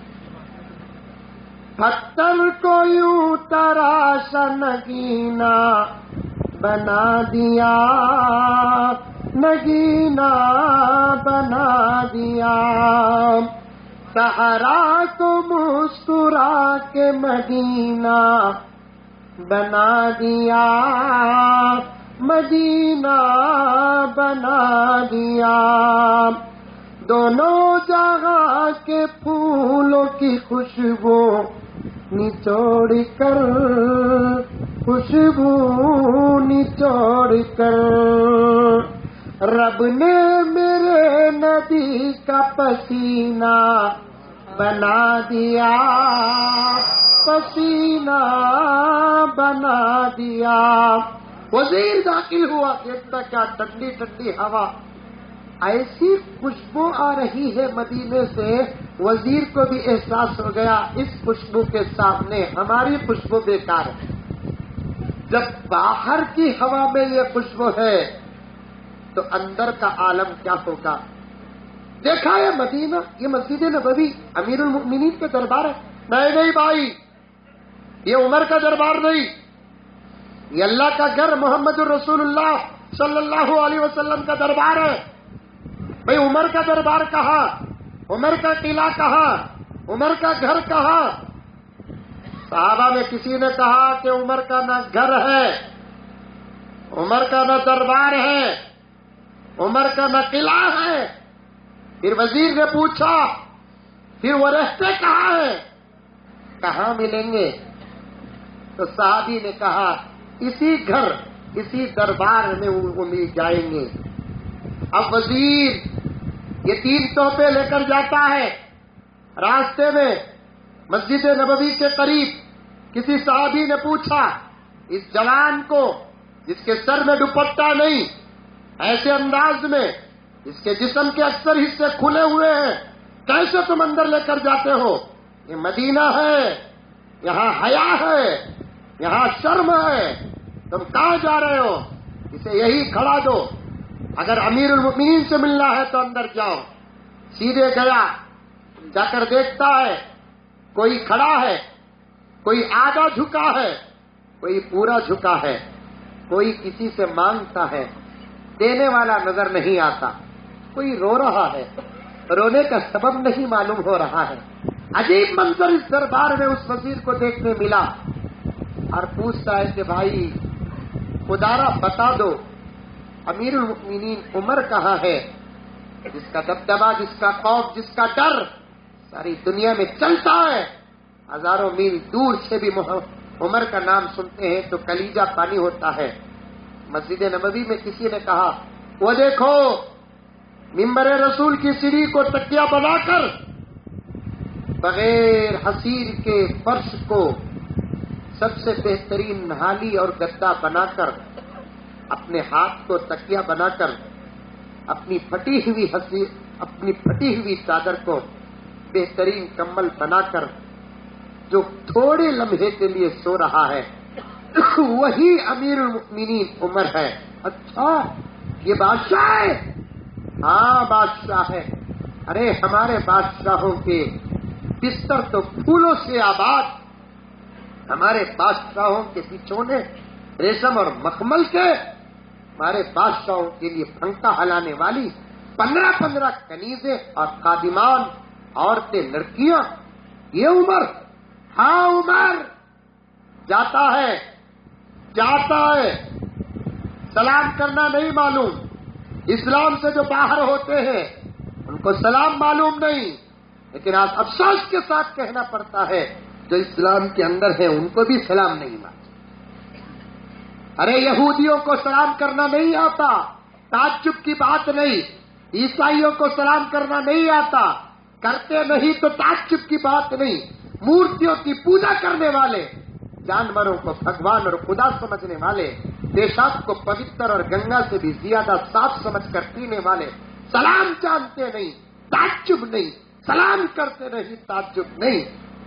کالندہ کے میرے بھائیوں، اطراف سے آئے ہوئے نوجوانوں، آج حال یہ ہے کہ ہم کلمہ پڑھ کے مسلمان تو ہو گئے، لیکن آج ہم کو بھی سلام کرنا نہیں آتا. باپ کو سلام کرنے والا بیٹا آج نہیں، ماں کو سلام کرنے والا لال نہیں، بیوی کو سلام کرنے والا شوہر نہیں، شوہر کو سلام کرنے والی بیوی نہیں، بڑا بھائی کے چھوٹا بھائی، بڑے چھوٹے کا امتیاز ختم کر سلام کرنے والا بھائی نہیں ہے. علماء کو سلام کرنے والے مقتدی اور مصلی نہیں ہے. آج ہمارے شہروں سے، آج ہمارے گھروں سے، آج ہمارے گھریوں سے، آج ہماری مسجدوں سے، آج ہماری تاریخوں سے سلام ختم ہوتا جا رہا ہے. سلام نہ ہو تو محبت کیسے پیدا ہوگی؟ محبت نہ ہو تو طاقت کیسے آئے گی؟ طاقت نہ ہو تو پھر اتحاد کا کیا فائدہ؟ سلام نہیں کرتے سلام. الزام ہوں تو معاف کر دو، حقیقت بیان کرتا ہوں. ارے مسجد میں بیٹھے ہوئے ہوتے، نماز پڑھانے کے لیے امام آتا ہے، سلام نہیں کرتے. اگر امام سلام نہیں کیا تو پھر زمین آسمان تک اٹھا دیتے ہیں کہ امام کو نکالو، وہ سلام نہیں کرتا. امام نہیں کیا تو کیا ہوا؟ مصلی تو سلام کرے. سلام نہیں، بیوی کو سلام نہیں کرتے، کالندہ میں کرتے رہیں گے، دوسرے جگہ نہیں کرتے. خالی زبان اللہ ہو گئے، یہ سلام اس کا. اتنا پیارا سلام سنتے ہی بیوی آئی لو یو بولتی. کہاں ہے؟ یہ سنتے ہی بیوی کیا سوچتی معلوم؟ ہمارے بابا کے ہنکیا میں مٹی پڑی، ایسے آدمی کی زندگی کا حصہ بنا دیے. سلام کرو، اپنی محبتوں کا ایک حصہ بناؤ، گفتگو کا ایک حصہ بناؤ. پیارے آقا نے فرمایا دن میں جسے 100 مسلمانوں کو سلام کرنے کا موقع ملتا ہے وہ اس دن اگر انتقال کر جاتا ہے، کل قیامت میں اللہ تبارک و تعالیٰ اسے شہیدوں کے ساتھ اٹھائیں گے. 100 آدمیوں کو سلام کرنا مشکل نہیں. غرض بات آئے گی تو عرض کروں گا، اور بھی اسباب کے ضمن میں بات آئے گی. گیا وزیر کھڑا، اچھا دیکھ رہا ہے عمر سو رہے، بستر مٹی کا، کمبل چادر، وہ بھی چادر ایسے جگہ جگہ چادر پھٹی ہے. ہر پھٹی ہوئی جگہ پہ حضرت عمر نے سیا ہے. تکیہ تک نہیں، ہاتھ کو تکیہ، لیکن چہرے پہ وہ جلال، وہ دبدبا، وہ ہیبت. وزیر کو جگانے کی ہمت تک نہ ہوئی، لیکن حضرت عمر کی نیند بھی اتنی پختی نہیں تھی کہ جگانے سے اٹھے. اللہ کے نیک بندے جو ہوتے ہیں نا وہ صرف دشمنوں کی چلنے کی آہٹ سے بھی اٹھ جاتے ہیں، آہٹ سے اٹھ جاتے ہیں۔ چل کر گیا، عمر سوچے کوئی قریب آ رہا ہے، بڑے اطمینان سے اٹھے، دیکھا چہرہ انسان کا تو ہے لیکن چہرے میں ایمان نہیں ہے، اس نے بھی سلام نہیں کیا، فراست سے عمر پہچان کر بھی سلام نہیں کیے۔ پوچھا کہ کون، کیا کام ہے، کیوں کھڑا ہے؟ وزیر کہنے لگا کہ عالم پناہ امیر المؤمنین فلاں علاقے سے آیا ہوں، بادشاہ کا بھیجا ہوا ہوں، اس نے محبتیں پیش کی اور آپ کو کچھ تحفے دیے ہیں، وہ تحفے آپ کو دینے کے لیے آیا ہوں۔ عمر نے پوچھا کیا تحفے ہیں؟ وزیر نے کہا امیر المؤمنین، بادشاہ نے ایک خوبصورت 14 سال کنیز دوشیزہ لڑکی باندی کو آپ کی خدمت میں بھیجا ہے، کچھ آپ کے لاڈلوں نے، درباروں نے اسے مسجد سے باہر کھڑا کر دیا ہے، اور کیا بھیجا ہے؟ بڑا قیمتی عطر بھیجا ہے جو صرف بادشاہان استعمال کرتے ہیں، وزیروں کو بھی خرید کر استعمال کرنے کا موقع نہیں، طاقت نہیں، پیسہ نہیں۔ اور کیا بھیجا ہے؟ خطرناک زہر بھیجا ہے۔ کیوں؟ امیر المؤمنین آپ کسی بہانے سے اپنے دشمنوں کو وہ زہر کھلا دیں۔ اچھا یہ بات ہے، ہم مارنے والے نہیں ہیں، ہم مارنے والوں کو سیدھا راستہ بتانے والے۔ لڑکی کہاں ہے؟ اچھا بھائی رہنے دو، میں شادی کر کے کیا کروں؟ جس سے شادی کیا اس سے میں نے کہہ دیا کہ مجھے مصروفیت زیادہ ہے، اس لیے امیر المؤمنین نے اسی وقت اعلان کیا تم میں سے کون ہے جو شادی نہیں کیا؟ ایک نوجوان اٹھا، ہاتھ اٹھایا جو قریب بیٹھا تھا، اس نے کہا کہ امیر المؤمنین میں نے شادی نہیں کی۔ عمر نے پوچھا کیوں شادی نہیں کی؟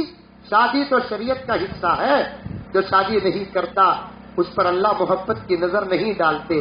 آقا نے فرمایا جو شادی نہیں کرتا وہ میرا غلام نہیں ہے۔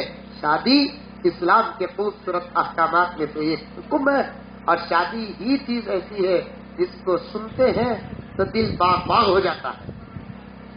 سبحان اللہ، یہاں بول رہی میں کو خیر غلط نہیں بولے، اچھا بولے۔ شادی بولے تو پورا ملک خوش ہو جاتا سوائے ایک کے۔ کون؟ مودی انکل۔ سمجھ میں آئی بات ہے؟ لفظ شادی سن کر جن کی شادی نہیں ہوئی انہوں خوش ہونا تو دور کی بات، جن کی شادی ہوگی انہوں بھی خوش ہو جاتے۔ نہیں ہوتے کیسا؟ نہیں ہوتے؟ یہ بوڑھے نہیں آتے کہتے 50 55 60 سال کے جورو مر گئی، بیٹیاں جو تھے شادی ہو کو چلے گئے۔ آج کل بیٹا تھا بھی جورو کے پیچھے بھاگ جاتے، بوڑھے میاں اکیلے، بیوی رہی تو بات ہی کچھ اور ہوتی ہے، اب بیوی بھی چلے گی، بیٹا بھی ڈانٹتا، بہو بھی ڈانٹتی، پوترے بھی بولتی دادا بوڑھے ہو گئے چکے ہو دادا۔ دسداروں کو دادا کیا کر ڈالا، مسجد کو آ کر ٹھکانا بنا لی، سوتے بھی مسجد میں، اٹھتے بھی مسجد میں، نہاتے بھی مسجد میں، کپڑے خود دھو لیتے ہیں۔ گاؤں میں سے ایک آدمی دیکھا، کیا رہے ہمارے گاؤں کے بڑے میاں یہ حالت ہوگی نا۔ پوچھا کیا ماموں کی تمہیں گھر کو جاتے نہیں، جورو مرگی رہے، بچے تو ہی نا لائق نہیں رہے، پھر شادی کر لینا تھا نہیں کیا؟ یہ عمر میں کون نہ کرتا؟ ارے چپتے رہو ماموں، میں جگ لگاتا ہوں گا تو بھی جاتا ہوں۔ سوئے سو ماموں کو جگہ کو چلے گا، سوئے سو ماموں کو جگہ کو چلے گا۔ اب ماموں مسجد میں بھی خواہ دیکھ رہی، رشتہ آتا، شادی ہوگی میری، گیا تو اللہ کا بچہ 6 مہینہ آیا تو نہیں، ماموں مسجد میں بچوں ہوئے گالیاں۔ میں اللہ نے بول کو تھا بہت کا انتظار کرنے کو، شادی کا شاد لگا کو چلے گا، آ رہا نہیں، مل جاتا تو اسے کتے کو مارا تھا مار، 6 مہینے کے بعد آیا، پکڑ لیا ماموں، کیوں وہ میرا ارادہ نہیں تھا، ارادہ پیدا کر ڈال کو چلے گا۔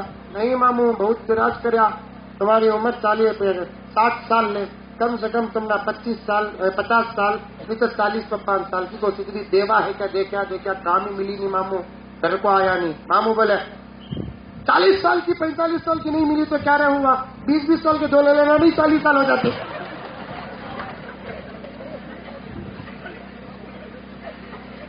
حضرت امیر المؤمنین نے پوچھا تم میں سے کون شادی نہیں کیا؟ قریب کے نوجوان نے ہاتھ اٹھایا کہا امیر المؤمنین اب تک میں شادی نہیں کیا. پوچھا عمر نے کیوں نہیں کیا؟ امیر المؤمنین کو اس نوجوان نے کہا کہ میرا گزارا ہی مشکل ہے امیر المؤمنین، شادی کر کے بیوی کا کیسا گزارا ہوگا، ابھی حالات بنے نہیں اس لیے میں شادی نہیں کیا. امیر المؤمنین کا دل دیکھو، وسعت دیکھو، سخاوت دیکھو. عمر فاروق نے کہا، امیر المؤمنین نے کہا بھائی ایک لڑکی تو پتن آئی ہے، میں چاہتا ہوں کہ تو اس سے نکاح کر لے، تیرے حالات سدھرنے تک تیرے بیوی کا وظیفہ بیت المال سے دیا جائے گا. نوجوان کو اور کیا ہونا، خوبصورت بیوی بھی مل گئی، بیت المال سے وظیفہ بھی ہو گیا، شادی کر لیا. اب کتنے چیزیں باقی؟ تو کیا عطر زہر. امیر المؤمنین نے صحابی کو بلایا، یہ بوتل اتنی چھوٹی ہے، ایک ایک قطرہ بھی مدینے کے تمام صحابہ کو تابعین کو تقسیم کروں، عطر کم ہو جائے گا، تعداد بڑھ جائے گی. ایک کام کرو مسجد نبوی کے دیواروں میں پورا عطر لگا دو، یہ خوشبو جسے جسے ملے گی مطلب یہ ہے کہ اس عطر کا حصہ اسے بھی ملا. کیا انصاف ہے، دیکھو انصاف دیکھو. اب کیا چیز باقی؟ زہر. امیر المؤمنین نے سوچا میرا ذاتی کوئی دشمن نہیں، جو بھی دشمن ہے وہ اللہ کے لیے ہے، رسول اللہ کے لیے ہے، ان کو زہر ڈال کر مارنا مجھے نہیں اجازت، اور یہ رکھنا بھی نہیں. کون سی بھی یا تو بھول کو یوز کر لیا یا نہیں تو بھول کو کسی سے بھی ڈال ڈالیا، مشکل ہو جائے گا. اس لیے عمر نے کہا، سوچا کیا کرنا، وہ بوتل کی ڈھکن کو کھولے، good good good good P لیے، پیپسی پیے سکا. پیپسی پیا اس زمانے میں خالی تمہیں یہاں ہی کی دیکھا تھا، پی لیے پانی پیے سکا. وزیر دیکھتا رہا، لڑکی دے ڈالے، عطر بانٹ ڈالے، زہر پی لیے. اب عمر بچے گا نہیں، مر جائے گا. چلو بھائی ایک مجھے آفر ملا، جیسے ہی عمر مرے گا میں جا کر میرے بادشاہ سے کہوں گا کہ عالم پناہ میں نے آئیڈیے سے عمر کو مار کر آ گیا، اب مجھے وہاں کا بادشاہ میرا مقام بڑھا دے گا، مجھے اور درجات دے گا، مجھے انعام دے گا، مجھے سیلری بڑھ جائے گی. اب یہی سوچ کر کھڑا رہا. اب عمر مرے گا، اب عمر مرے گا، اب عمر مرے گا. عمر کیسے مرتا؟ ذرا بھی فرق نہیں آیا، پی لیے نارمل بیٹے. اور سناؤ، چابی نہیں عمر، اجازت ہے جاؤ. عمر ایک بات پوچھنا، کیا ہے؟ لڑکی تمہارا نہ آئی سو تمہیں دے ڈالے. اتنا بہترین انصاف میں ہمارے ملک کے بادشاہ کا نہیں دیکھا. لیکن یہ زہر کا فلسفہ سمجھ میں نہیں آیا. امیر المؤمنین یہ اتنا خطرناک زہر ہے، پینا تو دور کی بات، زور سے سنگے تو بھی مر جاتا آدمی. تمہیں پی لیے شاید سمجھ کر مر رہی نہیں نا امیر المؤمنین. کیا راز ہے؟ عمر مسکراتے ہوئے کہا کہ بھائی ہمارے پاس ایک ایسی دعا ہے جو زہر کے اثر کو بھی ختم کر دیتی ہے. کیا دعا ہے، کیا دوا ہے؟ حضرت امیر المؤمنین عمر فاروق نے فرمایا، ہمارے محمد جو یہاں آرام کر رہے ہیں، جس کا روزہ ہے، جاتے جاتے زیارت کر کے چلے جانا، مقدر میں ہدایت ہو تو آراستہ ہو جائے گا. اس نے ہمیں ایک سبق، ایک تحفہ دیا، جب بھی کوئی چیز کھاؤ بسم اللہ بول کر کھاؤ. یہ بسم اللہ کے اثر سے کھانے کے اندر کا انفیکشن نہیں ہوگا، اگر اس کے اندر کوئی بری چیز بھی ہو تو ختم ہو جائے گی. جب سے ہمارے نبی نے ہم کو یہ سبق اور یہ تحفہ اور یہ دعا سکھائی ہے، ہم کبھی بھی کھاتے اور پیتے ہوئے اللہ کے نام کو نہیں چھوڑتے، بسم اللہ دعا کو نہیں بھولتے. زہر بھی پیا میں تو بسم اللہ پڑھ کر پیا. اچھا امیر المؤمنین یہ بسم اللہ کیا ہے؟ تو عمر فاروق نے کہا ہمارے پاس یہ قرآن ہے، کتاب ہے جو اللہ کی ہے، اس صاحب قبر پر نازل ہوئی ہے، ہمارے نبی پر نازل ہوئی ہے. اس کتاب کی ایک آیت کا یہ چھوٹا سا جملہ ہے جس کو ہم پڑھ کر کھاتے ہیں، جس کو ہم پڑھ کر سوتے ہیں، جس کو ہم پڑھ کر پیتے ہیں. تو اس نے کہا تھا امیر المؤمنین اب ایک کام کرو، ہمیں کلمہ پڑھا کر مسلمان بنا دو. عمر فاروق کلمہ پڑھا کر مسلمان بناتے ہیں. پوچھتے ہیں کہ بھائی تحفہ دینے کے لیے آیا، سب سے بہترین تحفہ لے لیا، آخر تجھے اسلام کیوں پسند آیا؟ اس غلام نے، وزیر نے کہا کہ امیر المؤمنین جب آپ زہر پی لیے میں سوچتا رہا کہ آپ مریں گے، جب پینے کی حقیقت بیان کیے، بسم اللہ کی کرامت، بسم اللہ کا پاور، بسم اللہ کی طاقت بتائے تو میں یہ سوچتا رہ گیا کہ قرآن پاک کے جب بسم اللہ کا یہ پاور ہے تو پورے قرآن کے پاور کا عالم کیا ہوگا. بسم اللہ یہ ایک آیت کے ایک جز کا یہ پاور ہے تو پورے قرآن کا عالم کیا ہوگا. بسم اللہ پہ بات چلے گئی. وہ جو 350 صحابہ ایمان کی بات کر رہا تھا، اسلام کے، مسلمانوں کے زوال کے اسباب بیان کر رہا تھا، میرے دوست مضمون کو ہاتھ سے جانے نہیں دیتا. غور سے سنو کہ وہ 350 صحابہ کا قافلہ جس کو اس علاقے کے بادشاہ کے سپاہی غفلت کا فائدہ اٹھا کر پکڑ لیے اور بادشاہ نے قید خانے میں ڈال دیا. ذرا بھی صحابہ کو ٹینشن نہیں. آج پولیس کی وردی دیکھتے ہیں تو مسلمان ڈرتا ہے، ڈنڈا دیکھتا ہے تو ڈرتا ہے، ایمان کے کمزور ہونے کی علامت ہے. بادشاہ نے کہا کہ قید خانے میں ڈالو اور سب سے گھٹیا کھانا دو. اب وہ کھانا پہنچتا ہے صحابہ کو، اللہ کا نام سم لے کر اللہ کی طرف سے تحفہ سمجھ کر کھا رہے ہیں. اچھا ایک دن رات کو وزیر کو بادشاہ نے کہا جاؤ وہ 300 قیدی جن کو ہم نے گرفتار کیا، جاؤ جا کر دیکھ کر آؤ کہ کس حالت میں ہے. رات کے اندھیرے میں کوئی بیٹھ کر خفیہ پلان اور سازش تو نہیں کر رہے. وزیر بھیس بدل کر چھپتے چھپاتے قید خانے کو گیا، قیدیوں کو دیکھنے لگا. قیدیوں کی عجیب حالت دیکھنے کا موقع ملا. سب سے پہلے تو کسی قیدی کے چہرے میں ڈر، خوف، ٹینشن نہیں، سب اطمینان سے. دوسری بات یہ ہے عجیب عجیب کام کر رہے ہیں. رات کے 2، 3، 4 بجے کوئی ہاتھ باندھ کر کھڑا ہے، کوئی آدھا رکوع کر رہا ہے، کوئی زمین پر اپنی ناک اور اپنے ماتھے کو لگایا ہے، کوئی ہاتھ اٹھا کر دعا کر رہا ہے، کوئی رو رہا ہے. عجیب نقل و حرکت. کبھی ان غیروں نے ایسی نقل و حرکت کو دیکھا نہیں. دوستو کبھی ہم اپنی نمازیں دوسروں کو دکھائیں، مسجد کا منظر دکھائے، مدرسے کا ماحول دکھاؤ تاکہ ان کو معلوم ہو جائے کہ ہماری مسجدوں کا منظر کتنا خوبصورت ہے، مدرسوں کا منظر کتنا خوبصورت ہے. وزیر نے دیکھا یہ کیا کر رہے ہیں، فوراً جا کر بادشاہ سے کہا عالم پناہ یہ عجیب عجیب حرکت کر رہے ہیں، سمجھ سے باہر ہے. کوئی کھڑا ہے بڑا با ادب ہاتھ باندھ کر، عالم پناہ ہم نے تو اتنے ادب کے ساتھ آپ کے سامنے کسی کو کھڑتے ہوئے نہیں دیکھا. وہ کس کے سامنے کھڑ رہے ہیں پتہ نہیں ہے. عالم پناہ بڑے با ادب ہو کر کھڑے ہیں اور نیچے دیکھ رہے ہیں. عالم پناہ میں 1 گھنٹہ دیکھا ان کو، جب بھی وہ کھڑتے ہیں ان کی نگاہ نیچے رہتی ہے. جس حالت میں نے ان کو دیکھا اس حالت میں ہم نے ان کی نگاہ کو اوپر بھی نہیں دیکھا، نہ دائیں دیکھا نہ بائیں دیکھا. پھر عجیب حالت عالم پناہ، انہوں نے ایک عجیب سجدہ کیا، سامنے کوئی نہیں ہے. ایسا سجدہ تو آپ کے ماننے والے بھی آپ کے سامنے نہیں کرتے.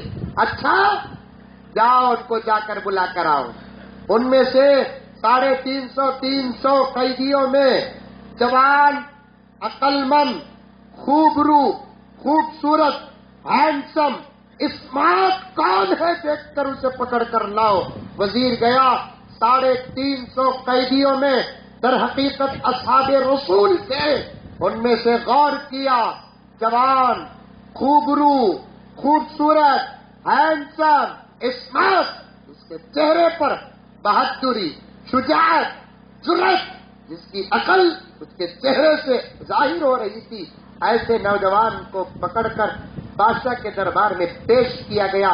نوجوانوں، یہ تم بھی نوجوان ہو، 25 سال کے، 30 سال کے، 35 سال کے، راتوں میں کبھی اٹھنا نصیب نہیں ہوا تم کو، اللہ کے دربار میں ہاتھ باندھنا نصیب نہیں ہوا، اللہ کے دربار میں ہاتھ اٹھانا نصیب نہیں ہوا۔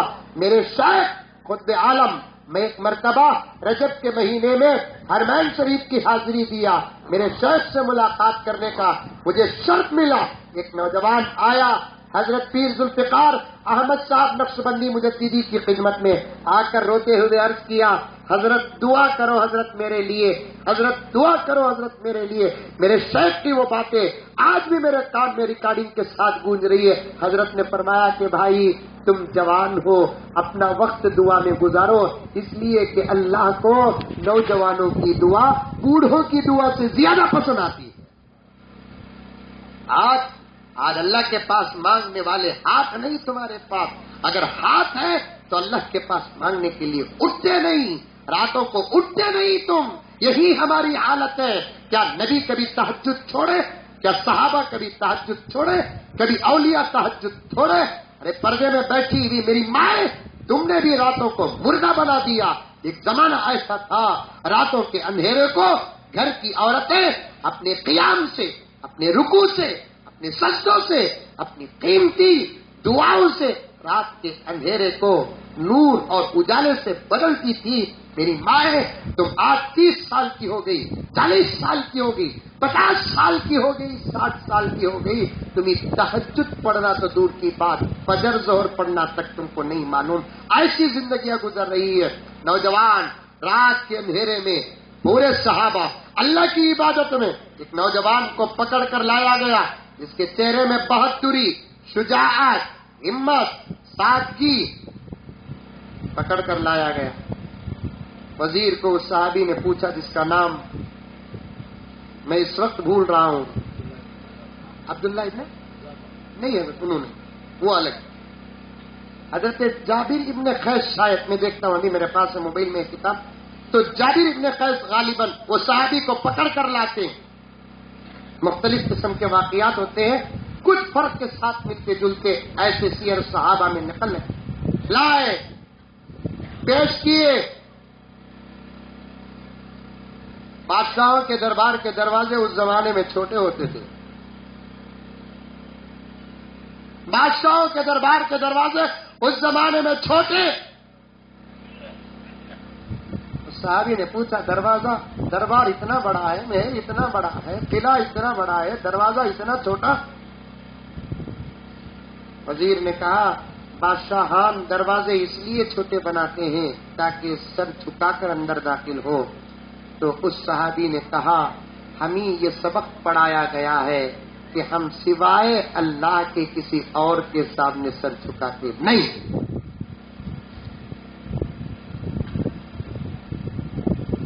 اب وہ دروازے میں کیسے داخل ہوئے؟ بجائے پہلے سر داخل کرنے کے پیر داخل کر کے داخل ہوئے۔ وزیر کہنے لگا، تم بادشاہ کی توہین کرتے ہو، میں یہ بات بادشاہ کو بتاؤں گا، اگر تم بچنا ہے تو ایک کام کرو، بادشاہ کے سامنے جا کر سجدہ کر دو۔ ارے ہم کسی کو سجدہ نہیں کرتے، تمہارا کام، ہم آئے نہیں تم پکڑے، ہم آئے نہیں تم دربار میں پیش کر رہے ہو، تمہارا کام پیش کرنا، پیش کرو۔ بادشاہ کے سامنے پیش ہوئے، یہاں بھی سلام نہیں۔ بادشاہ نے پوچھا، سجدہ کیوں نہیں کیا؟ صحابی نے کہا، ہم اللہ کے علاوہ کسی اور کو سجدہ نہیں کرتے۔ بادشاہ نے کہا، کرنا پڑے گا۔ صحابی نے کہا ہم سر کٹا سکتے ہیں، سر جھکا نہیں سکتے۔ ارے ہمیں وہ سبق ملا جس پر ہم عمل کرتے ہیں، پیدا کرنے والی ماں کو سجدہ نہیں کرتے، جس کے خون سے پیدا ہوئے اس باپ کو سجدہ نہیں کرتے، جس استاد کے پاس ہم پڑھتے ہیں اس استاد کو سجدہ نہیں کرتے، جس پیر کا دامن تھام کر اصلاح کرتے ہیں اس پیر کو سجدہ نہیں کرتے۔ ارے اس سے بڑی بات کیا ہو سکتی ہے؟ جس نبی کا کلمہ پڑھتے ہیں ہم اس نبی کو سجدہ نہیں کرتے، تو تیری حقیقت اور اوقات کیا ہے کہ ہم تجھے سجدہ کریں؟ ہے ہمت اتنی؟ ہے ہمت؟ بادشاہ کہتا ہے کہ اگر تم سجدہ نہیں کرو گے تو ہماری تلوار نکلنے پر مجبور ہوگی، تم اس وقت خالی ہاتھ ہو۔ اس صحابی نے کہا بے وقوف معلوم ہوتے ہو، تم نے تو تلواروں کی طاقت دیکھی ہے، محمد کے غلاموں کے ہاتھوں کی طاقت نہیں دیکھی۔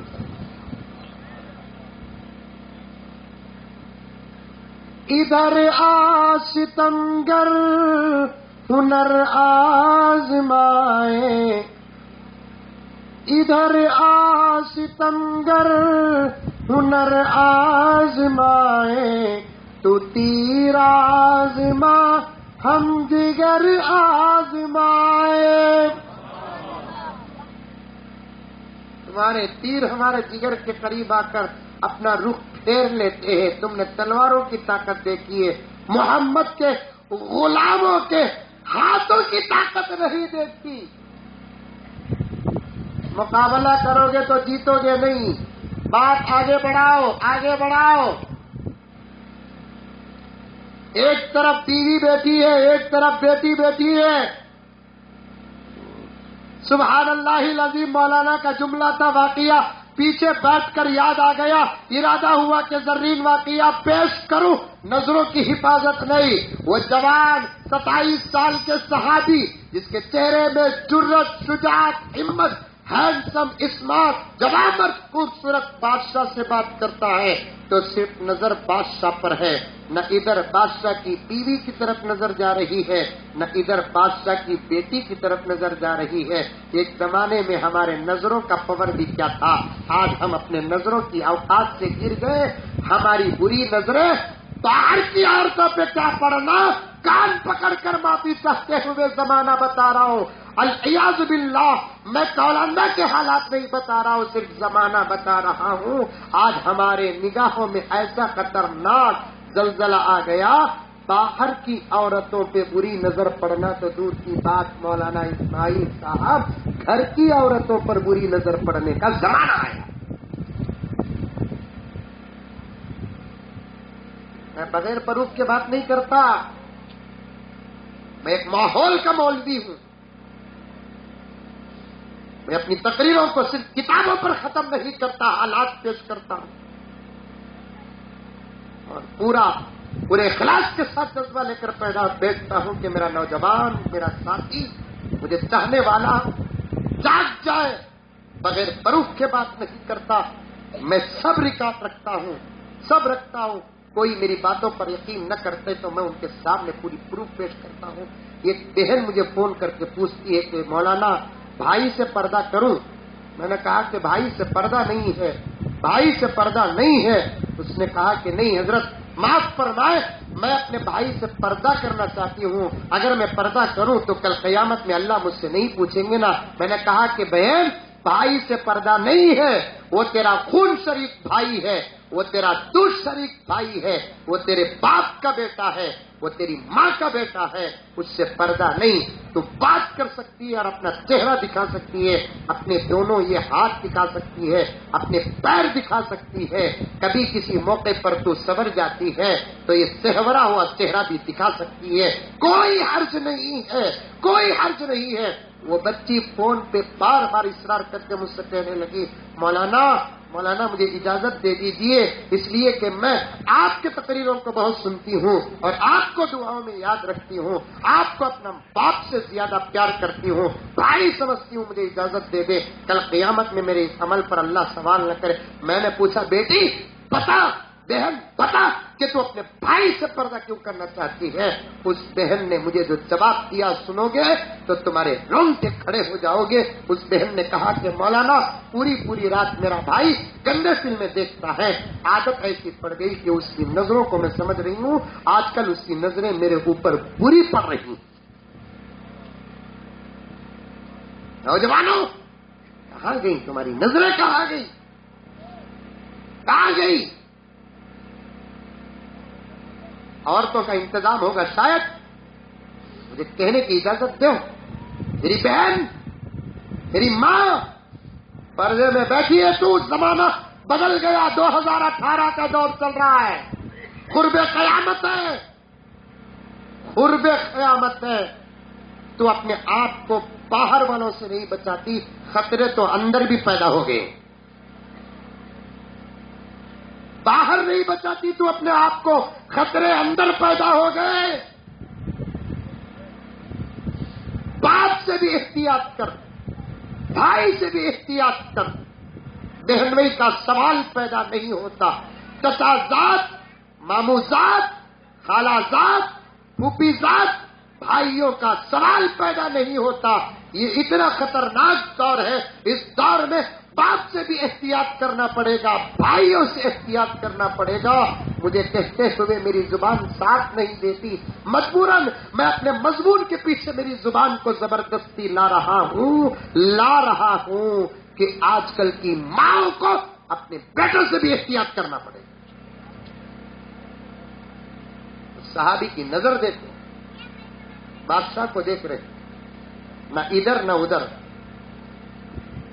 بیٹی تھی نا، بیٹی بازو تھی نا بادشاہ کے، ایسے حسین و جمیل و خوبصورت، ہینڈسم، اسمارٹ، اس کے زبان پہ تلوار کی تیزی نظر آ رہی ہے، اس کے جسم پر توپوں کی آندھی نظر آ رہی ہے، میرے باپ جیسے مشہور و معروف بادشاہ کے سامنے شیر کی طرح بات کر رہا ہے، تو اس لڑکی کے دل میں پیار پیدا ہو گیا، ڈر بھی ہو گیا کہ کہیں ایسے حسین جوان نوجوان کو میرا باپ کہیں مار نہ دے۔ لڑکی نے باپ کے کان میں کہا کہ ڈیڈ، ابا جان، ایک کام کرو، اس وقت اسے چھوڑ دو، اس کے لیے ایک خاص کمرے کا انتظام کرو، میں کوشش کر کے اس کو تمہارے راستے پر لے کر آتا، کیونکہ محبت کے جال میں پھنس کر اچھے برباد ہو جاتے ہیں ڈیڈ۔ اور یہ بات مجھے آپ کو سمجھانے میں مشکل نہیں ہوگی، کیونکہ آج کل کا نوجوان محبت کے چکر میں پڑا ہوا ہے، موبائل میں بھی وال پیپر رکھا تو دل، آج کل ڈبل دل، اللہ محبت کرو تو اللہ سے کرو، رسول اللہ سے کرو، اولیاء سے کرو، علماء سے کرو، ماں باپ سے کرو۔ شادی سے پہلے یہ محبت کا چکر تمہاری طاقتوں کو برباد کرے گا۔ میں بھی چاہتا ہوں، وقت زیادہ ہو گیا، میں اپنے اختتام تک نہیں پہنچا، ابھی ابتدائی مراحل پر ہوں۔ اسباب سوال پیش کرنا تھا مجھے، اسباب سوال پیش کرنا تھا، انشاءاللہ کبھی موقع ملے گا تو آپ کے سامنے پیش کروں گا، اس واقعے کو بول کر اپنی بات کو ختم کروں، لیکن جتنی باتیں عمل کرنے کی تھی انشاءاللہ میں بھی عمل کروں گا، آپ بھی عمل کروں گا۔ محبت کا چکر، تمل میں بولتے ان مونجی کی تنجاور کی منجر، یہ منہ مسور کی دال، محبت کرا تو کون میں بولتا سو تمہارے واسطے چاند کو بھی توڑ کر لا دو، اس کے باپ کا چاند،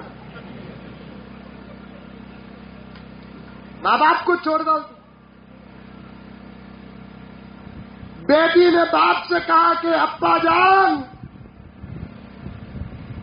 غصہ نہ کرو، نہ مارو، اس نوجوان کو چھوڑ دو، اس کے لیے الگ کمرے کا انتظام کرو، میں اسے تمہارے راستے پر لے کر آؤں گی۔ اچھا،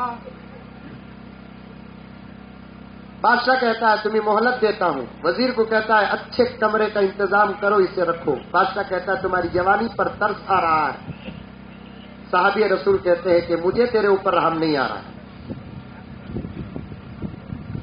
کیا 2 دن کا موقع دے رہا ہے، فیصلہ بھی ہو جائے۔ وزیر کو کہتا ہے کہ ایک اچھے کمرے میں قید کرو اور ہماری بیٹی کی تمام درخواستیں قبول کرو، بہترین کمرہ۔ قیدیوں کو کھانا دینے والے نوکروں سے کہہ دیا گیا کہ اس نوجوان کے کمرے میں کوئی کھانا لے کر نہیں جائے گا، جاؤں گی تو میں جاؤں گی کھانا لے کر۔ ہمارے نوجوان ایک سوال کر رہی، میں سن رہا ہوں، وہ کون سا بادشاہ، وہ کون سے قیدی، وہ کون سی بیٹی، ذرا بولو حضرت، ہمیں بھی وہ ملک میں جا کے گرفتار ہو جاتی۔ پوچھ رہی سنے آ رہا ہے، وہ کون سا بادشاہ حضرت جس کے ملک میں ہم بھی گرفتار ہونا چاہتے ہیں؟ اللہ اکبر۔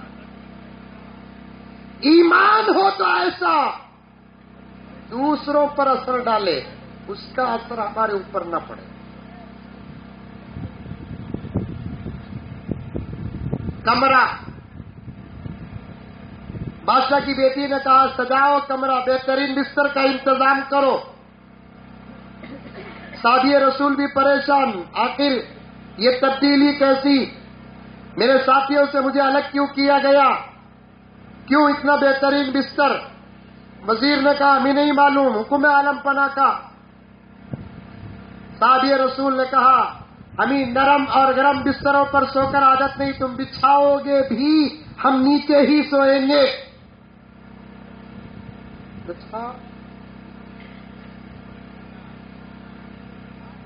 اب بیٹی کھانا لے کر آتی ہے، سج کر، سور کر، بن کر، زرق برق پہن کر، اللہ اکبر، دروازہ کھول کر داخل ہوتی ہے، کھانا رکھتی ہے، ادائیں دکھاتی ہے۔ جن کی نظروں میں خدا و رسول سما جاتے ہیں، ان بے حیاؤں پر کیسے نظر اٹھے؟ جن کی نظروں میں اللہ اور اللہ کے رسول بستے ہیں، وہ ان لوگوں کو دیکھتے تک نہیں، بات کرنا تو دور کی بات۔ ایمان دیکھو، ان کے ایمان اور ہمارے ایمان میں فرق کیا ہے بتا رہا ہوں۔ اگر ویسا ایمان ہمارے پاس ہو، آج بھی ہم کامیاب ہو سکتے ہیں۔ 40 دن کتابوں میں لکھا ہے، 40 دن صبح شام اس صحابی رسول کے سامنے اس بادشاہ کی خوبصورت اور حسین بیٹی اپنے نخرے دکھاتی رہی۔ 40 دن گزر گئے، 40 دن میں ایک مرتبہ بھی اللہ کا وہ بندہ، نبی کی تربیت یافتہ صحابی رسول، بھول کر بھی نظر اس پر نہیں ڈالا۔ نہ کر جاؤ، ارے ذرا دیکھو نا ہم کو۔ کیا دیکھوں؟ اگر میں تم کو دیکھوں گا تو جنت کی حوریں مجھ سے ناراض ہو جائیں گی۔ ارے ہم کو دیکھو، ہم کتنے خوبصورت ہیں۔ ارے تمہارے سے زیادہ تو خوبصورت میری جنت کی حوریں ہیں، تمہاری کیا حیثیت ہے؟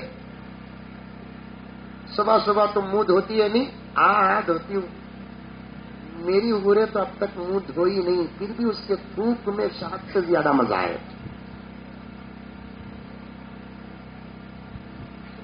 تم میک اپ پر میک اپ کرتی ہے نا، آج کل کے میک اپ تو پینٹ سے زیادہ۔ اماں نماز 4 رکعت 2 منٹ، میک اپ 2 گھنٹے۔ اینک کے پاس کھڑگی تو اللہ کی بندی، اینک ہی بولنا ہٹنا۔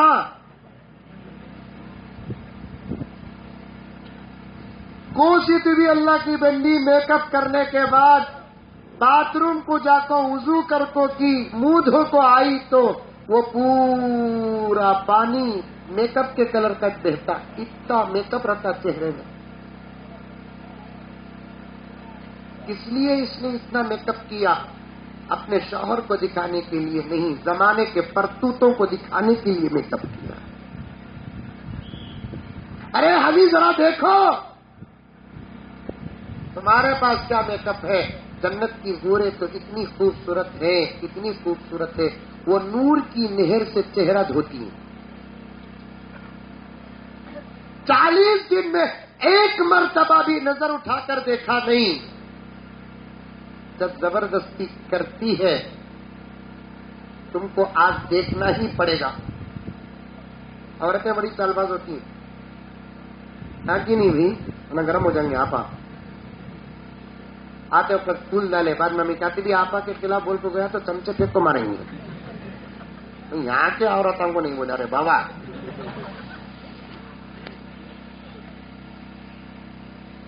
ان کیدکن عظیم، عورتوں کا مکر بڑا سخت ہے۔ 40ویں دن اس بادشاہ کی بیٹی نے کہا اگر آج تم مجھے نہیں دیکھو گے تو میں چیخیں ماروں گی، سب کو جماؤں گی اور یہ کہہ دوں گی کہ تم نے مجھ پر زبردستی کی، تم نے مجھ پر زبردستی کی۔ صحابی رسول تھے نا، فراست کی دولت کی نا، سوچا میں دیکھا تک نہیں، حملہ کیسے کروں؟ اگر یہ بمڑیاں ماری پورا حلقہ جمع ہو جائے گا، کچھ دور میں میرے ساتھی بھی ہیں، ان تک بات پہنچے گی، صحیح کی غلط کی فیصلہ بعد میں ہوگا، الزام سن کر تو لوگ تبصرے کریں گے۔ کیا کرنا ہے؟ اللہ سے مدد چاہتے ہیں، اللہ ایسے وقت میں تم ہماری مدد کرو، ہم آپ کو دیکھنے کے لیے، آپ کی رضا کے لیے، آپ کے نبی کی شریعت کی حفاظت کے لیے، ان کی تربیت کی حفاظت کے لیے ہم نے 40 دن میں ایک مرتبہ بھی ہم نے ان کی طرف نظر اٹھا کر نہیں دیکھا، صرف آپ کے لیے۔ اے اللہ، ہم آپ سے، آپ کے نبی سے بہت محبت کرتے ہیں، اس محبت کی وجہ سے ہم نے ایک نظر، کوری نظر بھی اٹھا کر نہیں دیکھا، ان کو دیکھنا تو دور کی بات تھی، ان کے کپڑوں کو بھی ہم نے نہیں دیکھا۔ پروردگار عالم